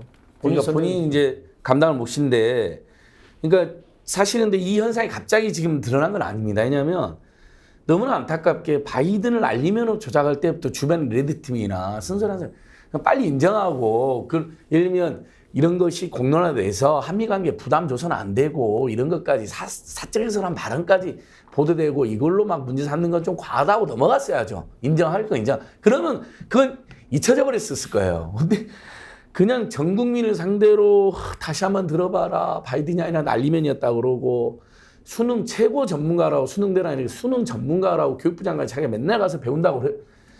이 흐름에서 아무도 제동을 못 걸고 극우 극단 가짜뉴스 주자로 내가 채우는 데까지 가버린 겁니다. 근데 이게 국민이 지금 저는 정말 걱정되는 게 이게 그냥 집단으로 끝나는 게 아니라 정책이 극우 극단 가짜 정책이 나올 거거든요. 이 사람들이. 그냥 얼굴만 받지는 않을 겁니다. 시켜줬으니까 뭐라도 보답하려고 오바를 할 겁니다. 과잉 경쟁을 할 거고. 그럼 그건 고스란히 대한민국 민주공화국의 정체성, 인권과 인간의 존엄성의 정체성, 윤석열 대통령이 말하는 국가의 정체성은 사실 우리 헌법에는 민주공화국이고 국민주권주의고 인권이고 인간의 존엄성입니다. 근데 제 멋대로 반공, 냉전, 극우 폭력주의의 정체성을 지금 강요하고 있는 거잖아요. 국민들 전체에게. 그런 정체로 이어지는 게 지금 무서운 일이기 때문에 야당이 정말 시민사회랑 함께 비상하게 대응해야 된다. 이런 얘기 다시 한번 봅니다. 필마오님, 불공정과 몰상식이 일반화되는 세상입니다. 전원일기님, 조만간 지만원이도 한 자리 주겠네. 정말 그러겠네요. 이렇게 상식이 무너진 세상을 만들어 놨습니다. 그런데요. 자, 왜 이렇게 하는 걸까 한번 따져보려고 합니다. 그런데 얼마 전에 윤석열 대통령이 사석에서 내년 총선 목표 170석이다 이런 얘기를 했다고 합니다. 희망사항이 아니고 그렇게 목표를 잡자라고 얘기를 했다고 하는데 무슨 생각일까요? 이렇게 하는 데는 뭔가가 이유가 있을 것 같지 않습니까? 그 내용을 한번 좀 살펴보고 짚어보려고 합니다. 지금 동시 접속자 13,000명 돌파했는데요. 잠깐 광고 듣고 가겠습니다. 오늘 15,000명 한번 채워보십시다. 예. 오, 15,000명. 글래머 좋아. 글래머 안 좋아? 좋아요. 글래머 좋아. 너 좋다. 그때 글래머를 발랐으면 티가 안 났을 텐데. 농사하고 그럴 때 피부가 타요. 타면 안 되죠. 그러면 이거 바르면 되지 않겠습니까? 네. 맞습니다. 하하, 좋아요. 조건이 좋습니다. 그리고 품질은 제가 보증합니다. 많이 구입해 주시면 우리 스픽스가 힘을 갖는 데도 도움이 된다는 말씀 드립니다.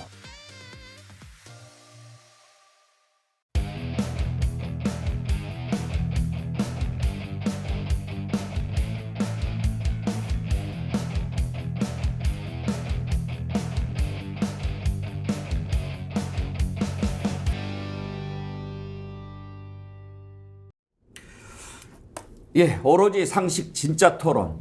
저희 정말 상식을 좀 가지고 삽시다. 상식이 통하는 세상을 만들어 봅시다. 앞부분에 왜 이렇게 윤석열 대통령이 극우화되는 모습을 여러 가지로 살펴봤는데요. 분명히 이유가 있겠죠. 왜 그러는지 한번 짚어보고 이걸 내년 총선과 떼어놓고는 생각할 수 없을 것 같은데 어떤 연결고리가 있는지 한번 짚어보겠습니다. 자, 김철근 실장. 네. 왜 이러는 것 같습니까? 윤석열 대통령이. 처음으로 한 선거에서 그것도 가장 큰 선거에서 이겼습니다. 그리고 본인이 잘해서 이겼다고 생각할 겁니다. 그래서 내년 총선은 본인이 책임지고 치르겠다. 내각에도 아마 그 내각에 전념하고 선거 신경 쓰지 마라. 내가 알아서 한다. 뭐 이런 취지의 얘기가 있었다고 들었습니다. 그리고 170석 얘기는 대선 때 해보니까 충분히 이길 수 있다. 그리고 저쪽에 지금 부정부패 이런 거 있잖아요. 돈봉투, 뭐, 그 다음에 뭐 김남국 코인, 그 다음에 뭐 이재명 리스크, 이런 걸로 저쪽을 무력화시키면 우리가 왜 못하겠냐. 그 다음에 신선한 인물, 자기가 생각하는, 그러니까 대통령이 생각하는 신선한 인물은 검사 출신이겠지만, 용산에서 근무하던 사람, 검사 출신, 이런 사람들 좀 내세우면 가능하다. 내가 하겠다. 이런 생각을 할 겁니다. 그건 대단히 제가 보기에는 현실 상황 인식을 잘 못하고 있는 거고 대단히 오만한 겁니다. 그러니까 산전수전 공중전이라는 선거를 다 겪어보지 못했어요. 한 번 딱인데 한 번 이겼거든요. 떨어져 본 적이 없잖아요. 왜 떨어졌는지 이걸 많이 생각하고 보완하고 적어도 그래서 과거에 대통령들은 대부분 10년, 15년 정도 정치권 활동을 했던 사람들이 대부분 됐어요. 그래서 이른바 산전수전 공중전을 다 겪고 어려울 때는 어떻게 해야 되고 그리고 잘 나갈 때도 어떤 걸 조심해야 되고 이런 생각을 할 거 아니겠어요? 근데 이게 없어요. 제어 장치가 없는 거야. 나와서 했는데 돼버린 거죠.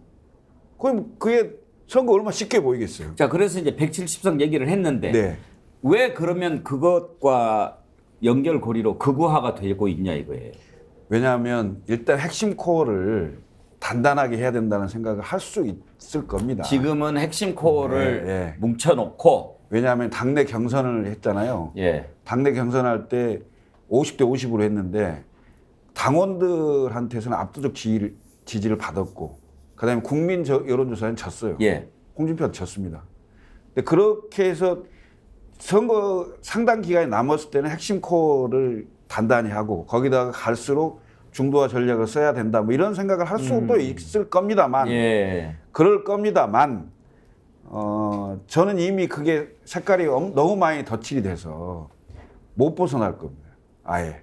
그러니까 극우화가 내년 총선을 앞두고 핵심 지지층을 단결시키기 위한 그런 의도다. 그런 의도로 생각할 수도 있겠죠. 예. 그렇지만 그나마 그것을 전략적이고 기획으로 생각을 하고 했다면 그나마 다행인데 내가 보기에는 그 생각이 없이 그냥 하는 거예요. 그냥. 안진걸 소장은 어떻게 분석합니까? 네.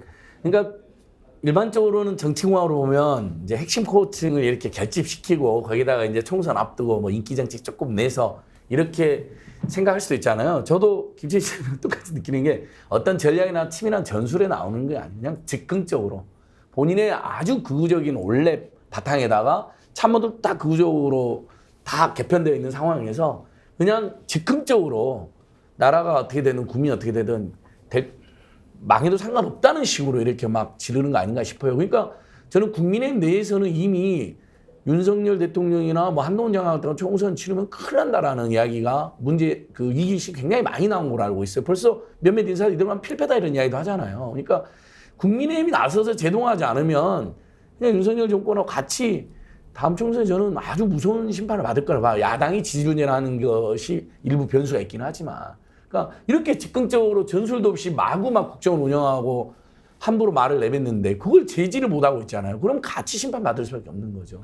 박진영 교수 분석은 말씀하시다 말았는데 저는 뭐 사실 좀 다릅니다. 예. 분명히 이제 전략적 흐름은 존재하고 있고 다만 윤석열 대통령이 말씀드린 것처럼 교양과 인격의 부족으로 인해 가지고 그걸 과도하게 거칠게 만들어 가지고 이탈했을 뿐이다. 저는 이렇게 보고 있는데요. 이번 인사 중에서 제가 또 눈여겨본 부분 중에 하나가 그겁니다. 청와대 비서관 5명을 차관으로 임명을 했어요. 생각을 해보니까 7, 8, 9, 10, 11, 12 6개월 후에 차관 달고 총선에 출마할 수 있는 겁니다. 비서관으로 출마하는 것과 차관으로 출마하는 것 엄청난 차이가 있습니다. 자, 윤석열 대통령과 그 측근들이 저는 뭐 분명히 이런 기획이 있다고 보는데 정치 혐오 전략을 써서 투표를 떨어뜨린다. 지금 우리 여론조사 나오는 거 이거 저는 거의 신뢰하지 않거든요. 왜냐면요. 실제 투표해보면요. 40% 나오는 정당은 역대 잘 없습니다.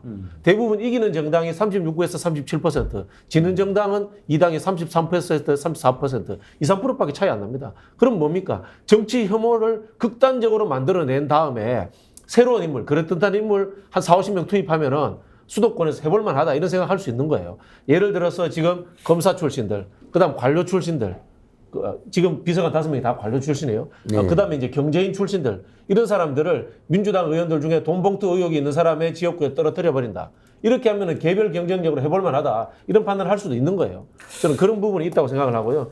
다만 문제는 국민의힘이 그렇게 움직여 줄 수 있을까라는 부분에 있어서 저는 내분의 가능성이 충분히 존재하고 있다. 이렇게 생각합니다. 가능성도 짚어봅시다. 이장님 생각을 한번 들어보고 싶은데 지금 저는 지금 실제로 극우 지향이 보수 결집을 시키고 있느냐 아니라고 저는 봅니다. 제가 만나본 대구 경북의 정치인들 또는 지금 여의도에서 정치 활동을 하고 있는 분들이 오히려 보수가 과거에 비해서 훨씬 더 분열이 되었죠. 각자 도생이라는 것이 자 정치적 세력으로 움직여서 하는 사람도 없는 데다가 윤석열 바라기 하는 사람과 윤석열과 일정하게 거리를 두면서 활동하는 사람밖에 없죠. 총선을 앞두고 있으니까 친한 척 하는데 그 친한 척은 결국 공천을 받기 위한 수단이지 보수 세력 대결집에 내가 좀 더 적극적으로 나서서 행동하겠다 이런 분들 만나기 매우 어렵습니다. 그런데 어떻게 이게 보수 결집이 되느냐 이제 이런 게 있고요. 보수 결집이 됐다는 전제에서 중도 확장으로 가야 하는데 지금 중도는요. 지금 윤석열 대통령에게 어떻게 심판할까? 혼자 심판할까? 손잡고 가서 심판할까? 무관심 없습니다. 지금 중도에게 물어보십시오. 윤석열 대통령 심판해야 되는데 나는 혼자 가서 확실히 심판한다. 그런데 이번에는 못 참겠다. 손잡고 가서 심판할 것이다. 이제 이런 것 좀 두고 봐야 됩니다. 그래서 저는 다음 총선 구도는 아주 미세하게 이렇게 따질 것이 아니라 200석을 누군가가 해서 퇴진과 탄핵으로 가야 할 정도로 국민들이 나서야 하느냐 아니면 윤석열 대통령은 그나마 하니까 이 정당 구도에서 원래 하는 게임의 방식대로 그대로 치를 것이냐라고 하는 것에 대해서 저는 국민이 판단할 것이다. 그 시간이 오고 있다. 이렇게 보고 있습니다. 예. 도대체 왜 이럴까? 상식적으로 이해가 되지 않는 윤석열 대통령의 극우화 성향. 이걸 이제 핵심 지지층을 결집하기 위한 것이라고 분석한 분도 계시고 아예 정치 혐오를 만들어가지고 그냥 우리 편만 모아도 이길 수 있게 하려고 하는 것 아닌가. 그런 분석을 해주는 분도 계셨습니다. 그런데요. 자, 매주 금요일 날은 갤럽 여론조사가 나오는 날입니다. 오늘 여론조사를 한번 보시면 윤석열 대통령 지지율이 36% 나왔습니다. 지난주하고 똑같습니다. 갤럽 여론조사상으로는 윤석열 대통령 40%를 넘은 게 없습니다. 제일 낮은 게 27, 그리고 제일 높은 게 37이죠. 이제 36% 항상 뭐 왔다 갔다 하고 이게 지금 이제 고착화가 된 겁니다. 사실 올 들어서 2월부터 지금까지 계속 오차범위 안에서 30%대를 유지하고 있는 거 아닙니까? 그러면 윤석열 대통령 지지하는 게 30% 정도고 지금 이제 부정평가도 마찬가지입니다. 60%에서 50% 후반 왔다 갔다 하지 않습니까? 제일 잘못하고 있다라고 할 때가 65%. 그리고 뭐 잘 못하고 있다라고 하는 게 54는 안 보이죠? 55인데 이렇게 되면 당연히 그 대통령에 대한 국정평가 성격의 내년 총선에서는 이 정도가 나오는 게 여론조사상으로 이해되는 수치 아니겠습니까? 그렇지만 이제 또 정당별 지지율을 한번 또 봐야 됩니다. 정당 지지도는 어떻게 나왔습니까? 국민의힘이 33, 민주당이 34. 지난주하고 좀 뒤집어지긴 했지만 이것도 결국 오차범위 안에서 항상 이 정도입니다. 변하지 않는 게 있습니다. 바로 지지하는 정당이 없다가 거의 30% 가까이 나오고 있다는 점입니다. 이번에는요. 정당 지지도가 국민의힘 33, 민주당 34, 정의당 4, 지지하는 정당 없다가 28%입니다. 자세한 내용은 여론조사 심의위원회 홈페이지 참조하시면 되고요. 자, 이걸 보면 대통령 지지율이 30% 간당간당하게 맨날 이렇게 가는데 민주당 지지율이 그것을 흡수하지 못하고 국민의힘과 엎치락 뒤치락 하고 있다는 겁니다. 이런 상황에서 이제 총선을 이 지지율에 대입해서 치른다고 한번 생각을 해봅시다. 그러면 윤석열 대통령 지지율이 그렇게 낮은데도 총선에서는 박빙이 펼쳐질 수 있다는 얘기 아닙니까? 이런 상황을 어떻게 봐야 됩니까? 제가 지적한 거 아니겠습니까? 여기 이제 역시 갤럽이 참 잘한다라는 느낌을 받는 게 무당층이라고 표현을 했네요. 무당층이라고 표현을 했는데 보통 이제 우리 중도라고 표현하는 중도는 이념지향적이고 무당파라는 것은 선택을 하지 않았던 층이기 때문에 무당파를 표현하는 게 맞거든요. 무당파 또는 부동층으로 표현을 해야 되는데 실제로 엄청나게 압승했다고 생각되는 선거들 있지 않습니까? 그런 선거들도 이긴 정당이 37%밖에 득표 못합니다. 37% 득표합니다. 그러면은 모든 수도권에서는요 한 4,000표에서 5,000표 차이로 승부가 나버립니다. 그런 상황들에 대해서 지금 윤석열 정권 내에서 누군가가 이 여론조사의 흐름들을 보고 있는 거예요. 그럼 뭐냐? 자, 우리 표 못 받아도 돼. 근데 무당층을 많이 만들어가지고 민주당한테도 표가 가지 않도록 해. 이 전략을 지금 쓰고 있는 거예요, 전체로. 이 흐름을 분명히 저는 잡고 있다고 봅니다. 땡땡님이 이런 글 주셨어요. 지금 야당 하는 꼬라지 보세요. 그러니까 안진걸 소장. 네. 왜 윤석열 대통령에 대한 부정평가가 저렇게 높은데도 민주당 지지율이 그것을 흡수하지 못하는가? 민주당에 대한 불만이 있다는 거 맞습니다. 아닙니까? 그래서 아까 저도 지지부진 뭐 이런 표현을 썼는데 저희들이 아무리 생각해도 지금의 어떤 국민 여론 흐름이나 시대 정신은 어쨌든 윤석열, 김건희, 한동훈 정권, 그다음에 이렇게 막 가자는 극우 가짜뉴스 정권인데 거기에 좀 효과적이고 단일하게 잘 대응해야지 지지율이 올라갈 텐데 대응도 제대로 못하고 항상 당내에 아주 시끄러운 문제로 시달리고 그러니까 제1야당이지만 너무 기대에 못 미친다라는 여론이 엄연히 존재합니다. 뭐 민주당을 적극 지지하는 분들 입장에서는 서운할 수 있겠지만 국민적 평가는 냉담한 게 사실입니다.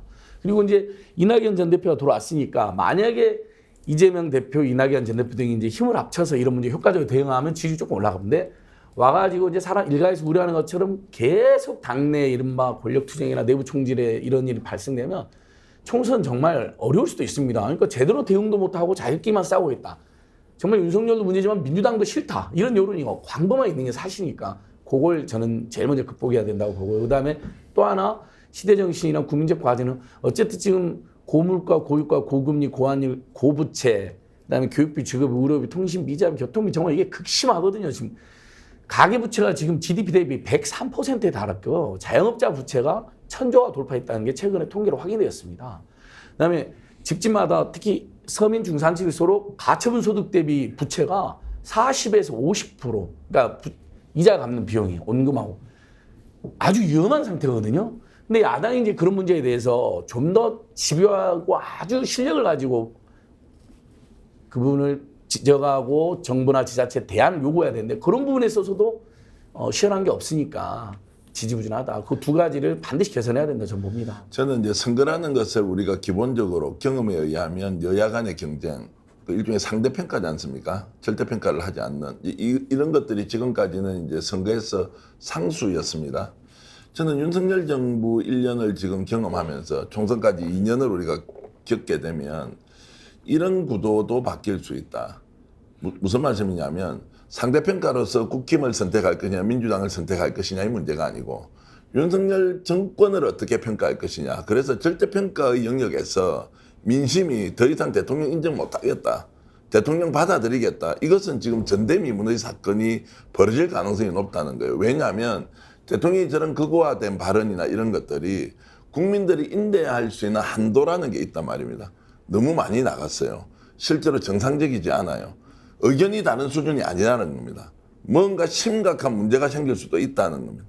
국지전 도발 가능성 있다. 천공이 전쟁도 불사해야 한다. 이런 식으로 이야기하면서 나라가 이거 망할지 진짜 모르겠다고 생각하는 순간 상대평가로 이루어졌던 지금까지의 선거 구도가 절대평가로 나가서 이거는 안 된다.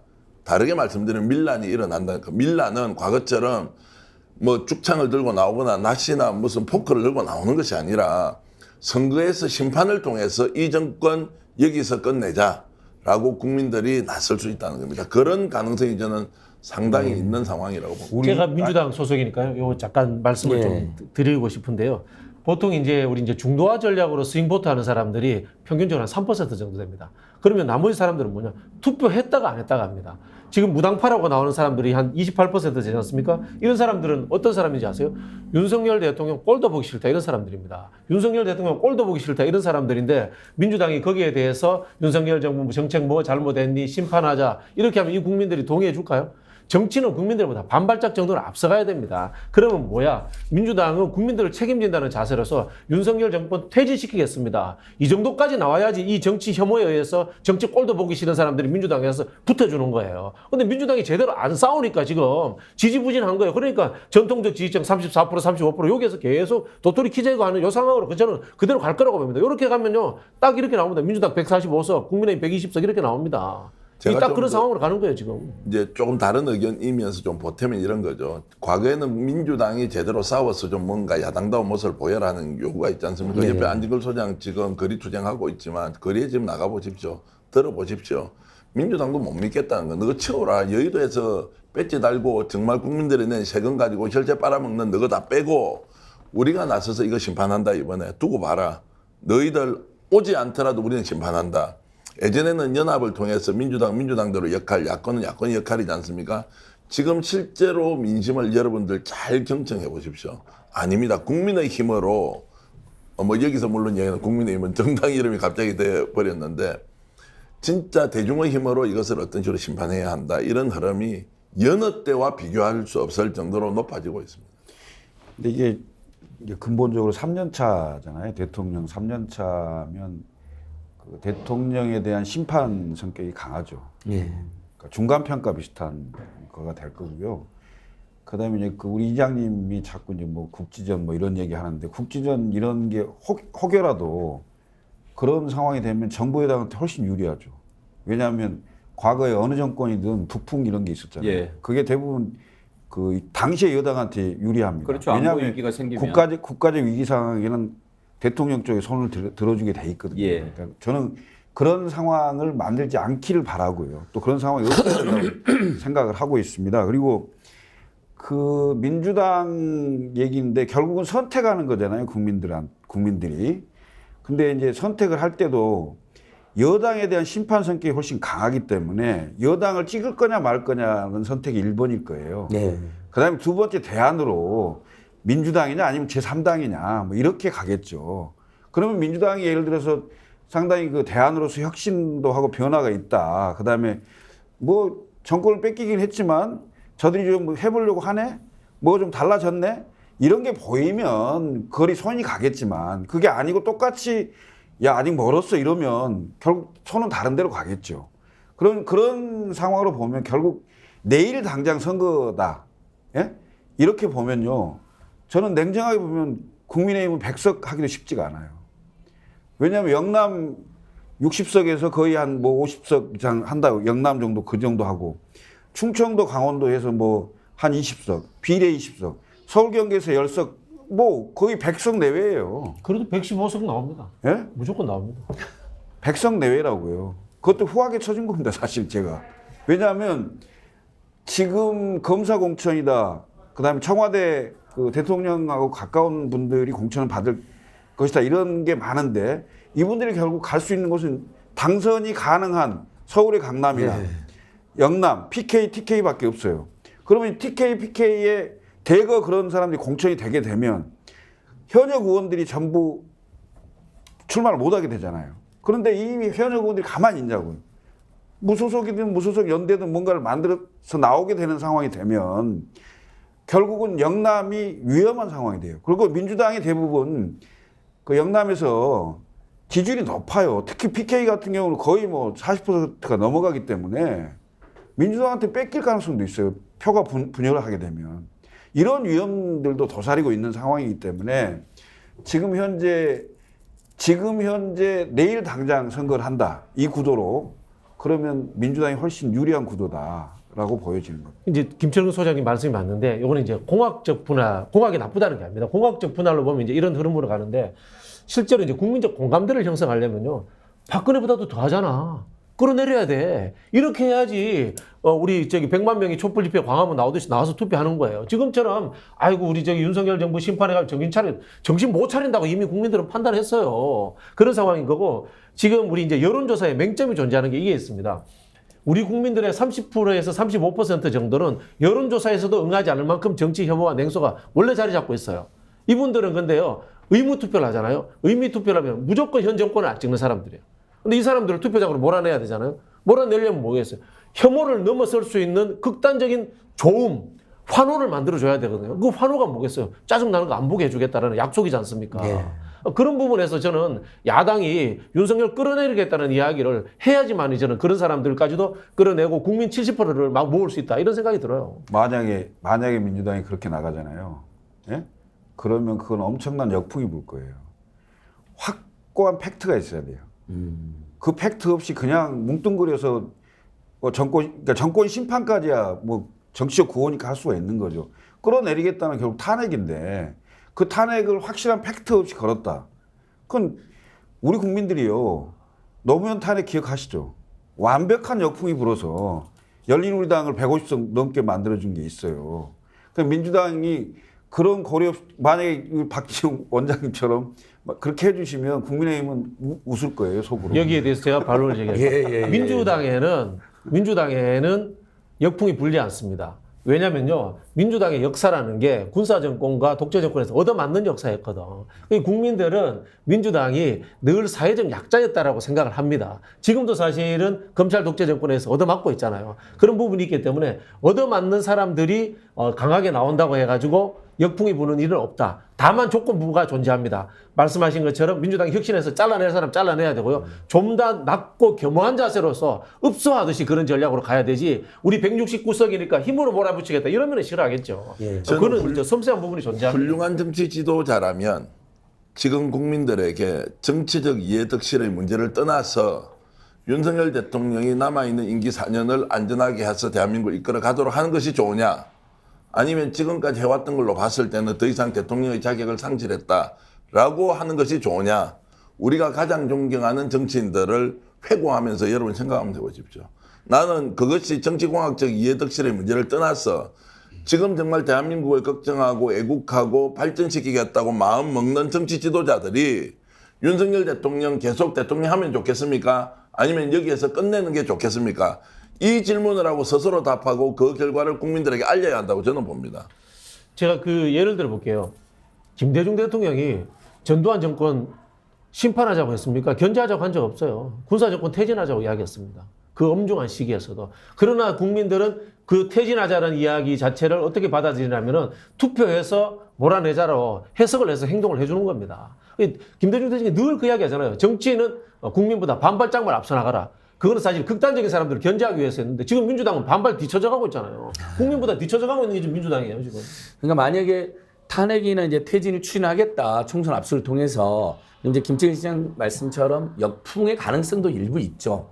근데 정반대로 국민들이 지금 부정 여론이 60에서 65% 왔다 갔다 하는데 그 안에 예전에 KBC 방송에 한번 그걸 물어본 적이 있습니다. 탄핵에 찬성하냐라고 조금 일찍 물어봐고 그게 뭐 용산 집무실로부터 굉장히 강한 지적을 받았다라는 뭐 이야기가 있던데 그때 탄핵 찬성 여론이요 55% 안팎이 나왔습니다. 그러니까 국민들이 이 부정 여론 중에 방금 이장님도 말씀하신 것처럼 더 이상 대한민국과 국민들을 이 사람한테 맡겨서는 안 되겠다라는 중도 뭐 퇴진론 또는 뭐 탄핵론 하야론이 정말 과반수 이상 있다면 그러면 역풍은 안 부는 거죠. 근데 저희들이 봤을 때 법률적 탄핵 요건이 있어야 되잖아요. 그 부분은 이제 신인규 변호사 지론처럼 불분명한 면이 있을 수 있어요. 근데 저희는 최근에 양평 투기 비리 같은 경우는 지금 봐주기가 노골적이어서 이런 건 나중에 법률 탄핵이 될 수 있다고 보지만 그건 이제 국민들이 그걸 알아야지 이제 선택하는데 분명한 건 정치적으로는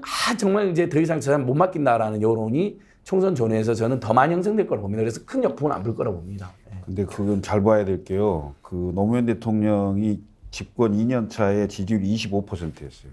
그 25%였을 때 모든 잘못은 노무현 탓이었어요. 그런 상태였는데 탄핵을 하면서 완전히 역풍이 불었어요. 근데 지금 윤석열 대통령을 많은 사람들이 비판을 하지만 지금 33%, 뭐 35% 뭐 이렇게 된단 말이죠. 지지율이 더 높아요. 이런 상황에서 확고한 그 예를 들면 국정농단이라든지 뭐 이런 것이 어떤 사건이 뭐 도화선이 있지 않고 뭐 팩트도 없이 그냥 정치적으로 이런 걸 추진한다?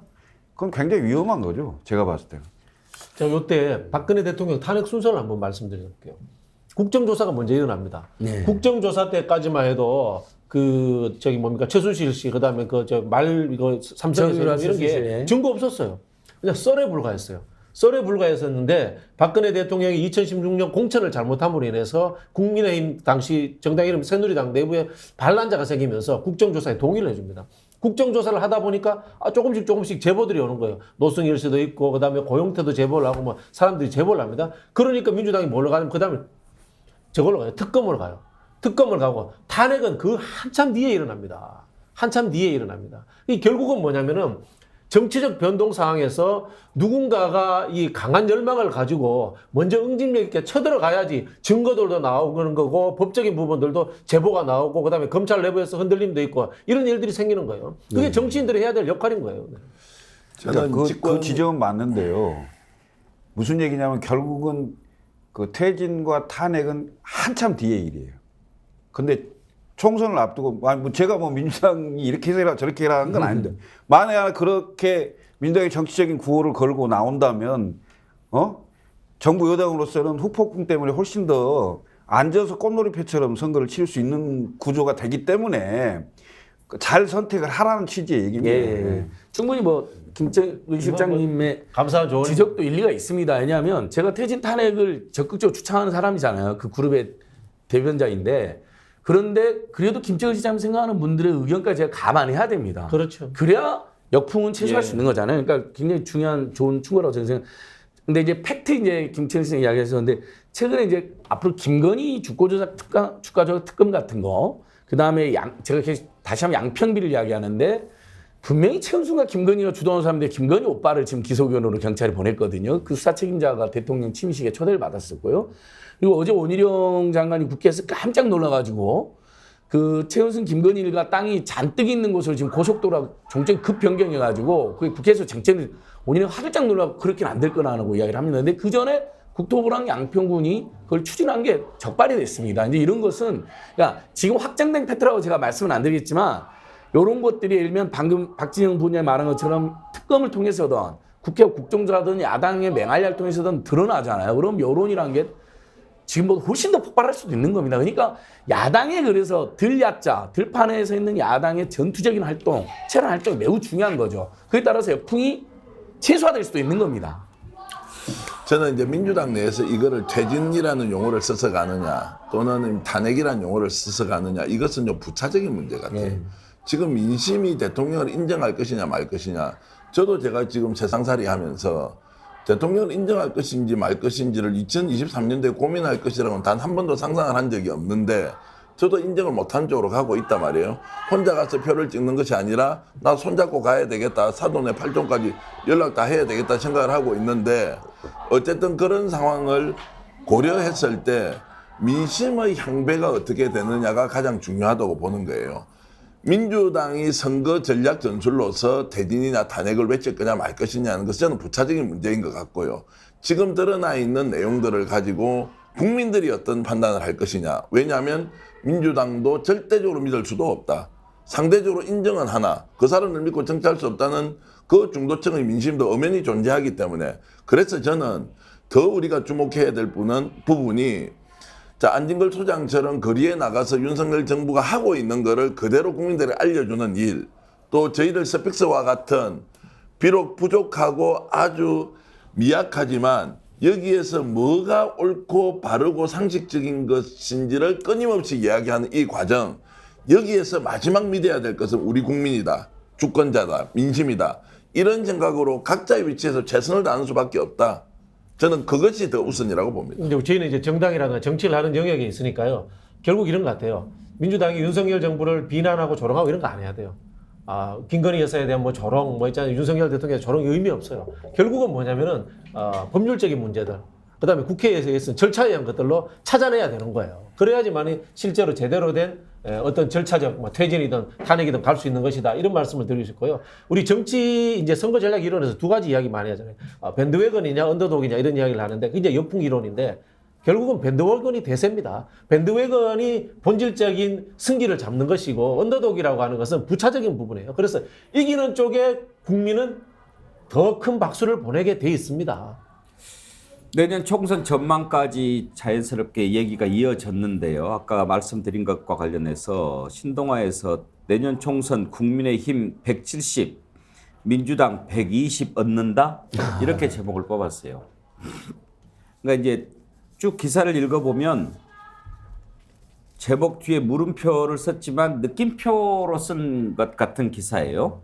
그러니까 이 기자가 쓴 거를 기자인가? 엄경영 시대정신연구소장이면은 그분이 책을 썼습니다. 책 쓴 분이에요? 네, 아마 책, 그러니까 그 책을 가지고 예. 인터뷰를 한 내용 같은데요. 보수 인사인가? 아니 본인이 아닙니다. 기고한 원래 거예요. 노무현 정부 때 행정관도 했고 네. 이제 나름대로 중도 진보 쪽의 정책 성향을 가진 분들이 두 분이 책을 썼는데 그 내용이 내년 총선 이리저리 통계적으로 따져보니까 민주당 이길 가능성 약하다 이렇게 하니까 이제 보수 언론에서 굉장히 관심을 가지면서 그 내용이 뭐냐 이렇게 하면서 이제 토론회도 만들고 이렇게 했죠. 언제 기회가 되면 이분 한번 인터뷰를 해보고 싶은데 엄경영 시대정신연구소장이 기고한 내용을 보면 내년 총선 국민의힘 170, 민주당 120 얻는다 뭐 이렇게 이제 해놓고 어떤 얘기를 하냐면 평행이론에 따르면 그러니까 이제 평행이론이 과학적인 근거가 있지는 않지만 뭐 이렇게 이따금씩 일어나는 반복적 사건 이야기하잖아요. 그런 영화도 많이 나오고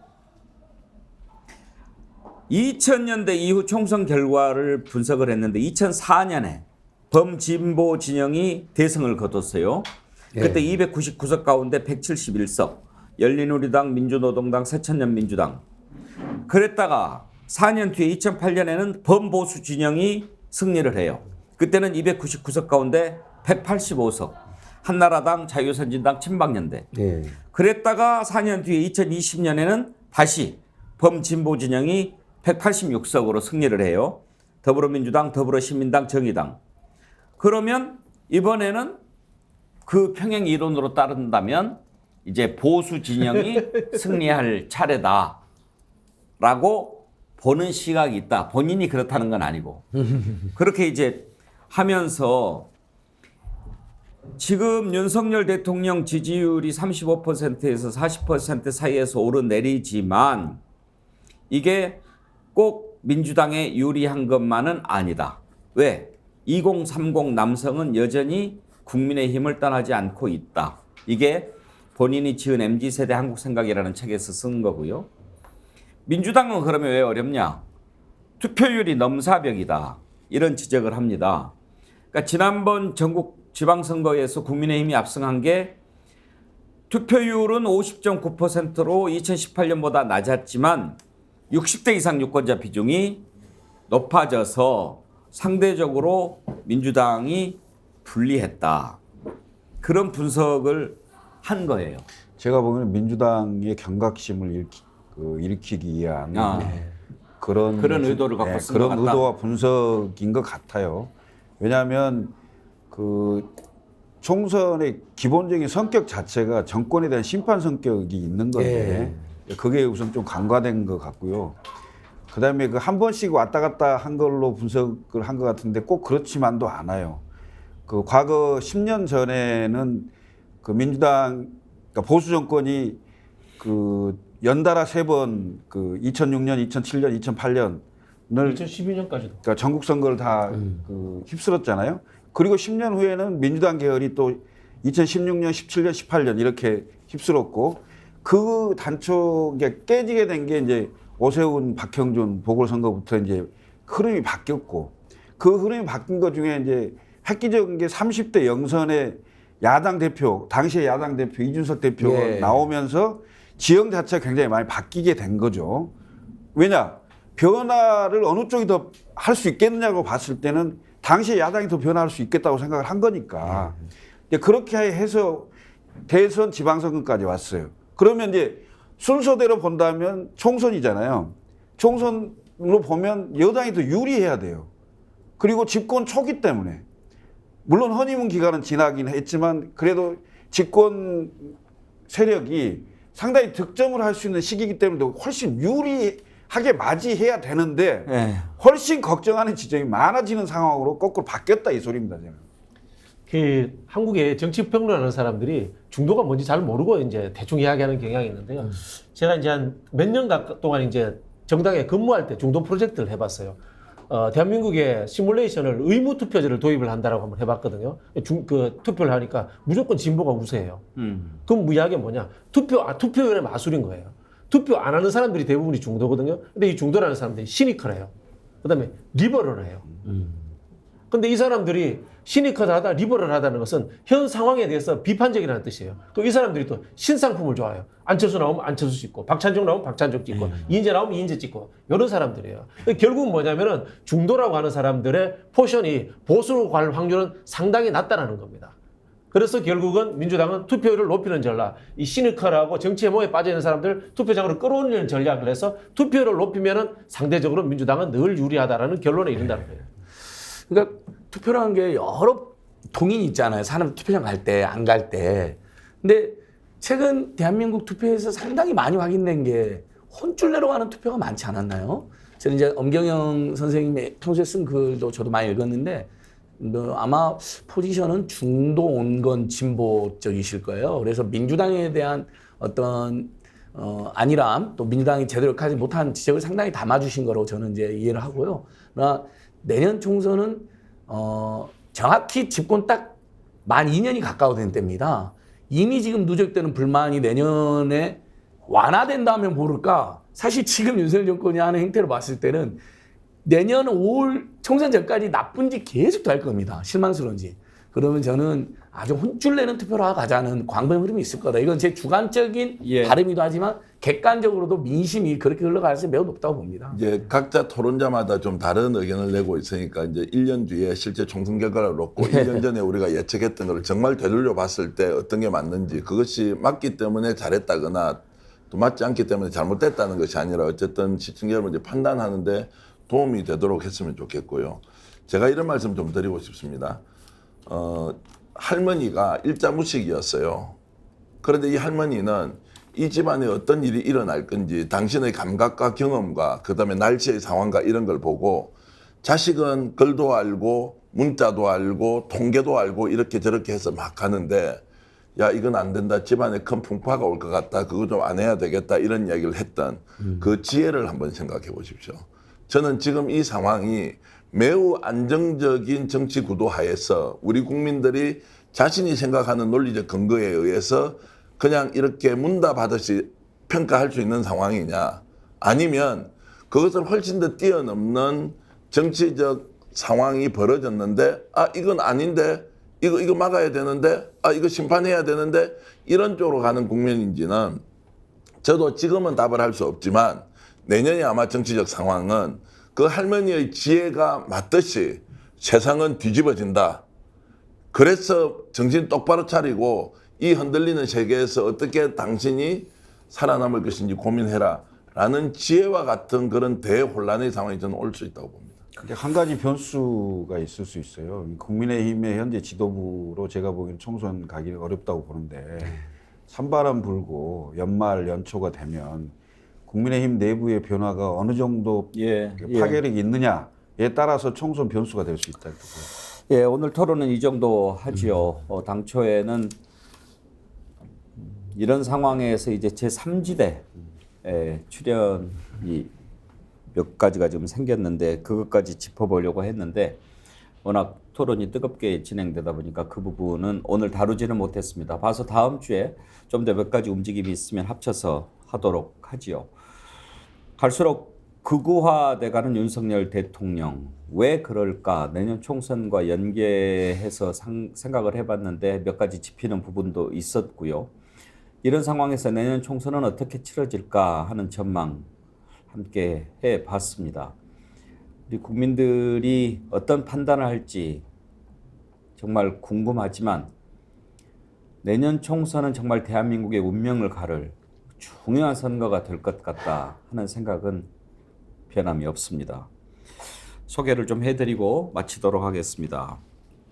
곰곰님, 바이든 트럼프 때 트럼프 재선될까 봐 사전투표율이 엄청 높아졌지요. 아마 이번에도 총선 투표율 높아질 겁니다. 제발 공천이나 잘하세요 민주당은.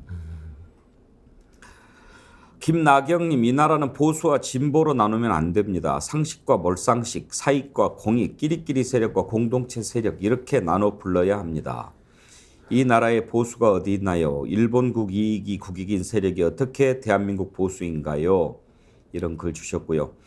오늘 슈퍼챗 보내주신 분들이 많으신데요. 장희빈님, 스마일님, 택급비님, 도우바라기님, 쓰리포님, 정운채님, 김기현님, 둘째 특바지님 감사드리고요. 정영민님께서는 미국에서 $100 슈퍼챗 참여해 주셨습니다. 슈퍼챗으로 저희 스픽스 성원해 주신 여러분들께 진심으로 감사 말씀드립니다. 오늘 댓글은 미사일님 드리도록 하겠습니다. 저는 백운기 정치본색 하루라도 안 보면 잠이 안 오고 윤석열 얼굴을 봐도 잠이 안 옵니다. 웃으셔야 되는 거 아니에요? 예, 웃었습니다. 고마운 분님. 그리고 검은흑범님 좋은 의견 주셨는데 검은흑범님도 선정하도록 하겠습니다. 정치본색 사랑하는 시청자입니다. 방송 진행에 대해 저의 의견은 진행을 윤통과 그의 하수인들에 대해서는 전체 편성의 30%만 하고 나머지 50%는 170여 석을 가진 저 진보 멍충이들 혼 좀 내고 나머지 20%는 미래의 진보 가치에 대해서 말씀해 주세요. 지금은 윤통과 그 하수인들 홍보하는 것 같아요. 저것들 무시해 주세요. 사랑의 반대는 미움이 아니고 무관심이니까요. 그런 의견 주셨는데요. 네, 참고하도록 하겠습니다. 우리 정치본색에 대한 애정을 갖고 글을 주셔서 검은흑범님께 그리고 미사일님께 자연주의 화장품 글램모에서 드리는 선크림 아이크림 세트 드리도록 하겠습니다. 이장님 하실 말씀. 예, 제가 좀 염치불구하고 이제 부탁을 좀 드리려고 제가 좀 말씀을 드리겠습니다. 지금 방송 시작하고 한 90분 정도 지났는데요. 그 사이 아닙니다. 100분이 넘었습니다. 예, 100분 조금 지났는데 지금 구독자 수가 한 215분 정도 늘었고요. 지금 그래서 40만 명 돌파까지 지금 한 1250명 정도 남았는데 아마 이 방송을 현재 실시간으로 보고 계시는 분들이 한 2만 명 정도 왔다 갔다 이렇게 하셨을 겁니다. 아마 오늘 주말을 넘기면서 이 조회수가 15만 회에서 20만 회. 20만 회 넘어갈 겁니다. 그러면 한 18만 명 정도가 이 방송을 더 보는데 자 그렇게 하실 때 혹시 구독, 좋아요 누르지 않았으면 꼭 구독 좀 해주시고 40만 명 돌파하고 언젠가 50만 명 돌파해서 100만 갈 때 우리 대한민국을 좀 더 상식적인 나라로 바꾸는데 저희들 최선을 다할 테니까 여러분들이 조금 정성을 모아서 구독자 좀 늘려주시면 너무너무 감사하겠다 이렇게 좀 송구한 마음이지만 진심으로 부탁을 드립니다. 저도 10초만 덕담 한번 할게요. 예, 근데 잠깐만 송구하다고 뭐 대표님과 그렇게 말씀하실 수 있는데 떳떳하고 자랑스럽게 얘기하셔도 된다고 생각합니다. 우리 스픽스가 힘을 가져야 정의와 상식이 바로 서는 세상이 더 빨리 올 수 있다고 저는 확신하고 있으니까요. 예, 뭐 저도 정말 스픽스 정말 왕팬이고요. 이번 주에 안진걸 TV가 10만을 돌파했거든요. 그리고 우리 앵커님께서도 많이 응원하는 임세은 식당 TV가 3만 5천을 돌파했더라고요. 우리 민주진영 박진영 TV도 만 돌파했죠. 네네. 왜 내 얘기는 안 해줘? 아 김철근 TV는 제가 못 봤어요. 네. 나 김철근 TV까지 해서 돌파했어요. 아니 이 패널들의 TV 그 구독자들이 사실 스픽스는 공통으로 좀 다 구독하기, 좋아요, 홍보하기, 알림 설정 운동을 같이 해줬으면 좋겠어요. 예, 저 호소드립니다. 안진걸 TV, 임세은 식당 TV, 김철근 TV, 박진영 TV 우리 애청자들, 우리 TV들 살짝 큰 것보다 하면서 그 TV 애청자들이 스픽스로 총 집결 같이 해주라. 좀 링크 해놓습니다. 예, 40만, 50만 빨리 가야 됩니다. 예. 그럼 정말 한국 사회 훨씬 더 상식적으로 바뀔 겁니다. 감사합니다. 호소드립니다. 예. 100분이 넘는 긴 시간 동안 함께해 주신 여러분 감사합니다. 오늘 아주 시간이 길어졌는데도 불구하고요. 10,000명이 넘는 분들이 계속 접속해 주셨습니다. 큰 힘이 됐습니다. 건강한 주말 보내시고요. 다음 주 월요일에 더 좋은 내용으로 여러분 찾아뵙도록 하겠습니다. 네 분 수고하셨습니다. 네, 고맙습니다. 감사합니다. 함께해 주신 여러분 감사합니다. 다음 주 월요일 오전 10시 50분 돌아오겠습니다.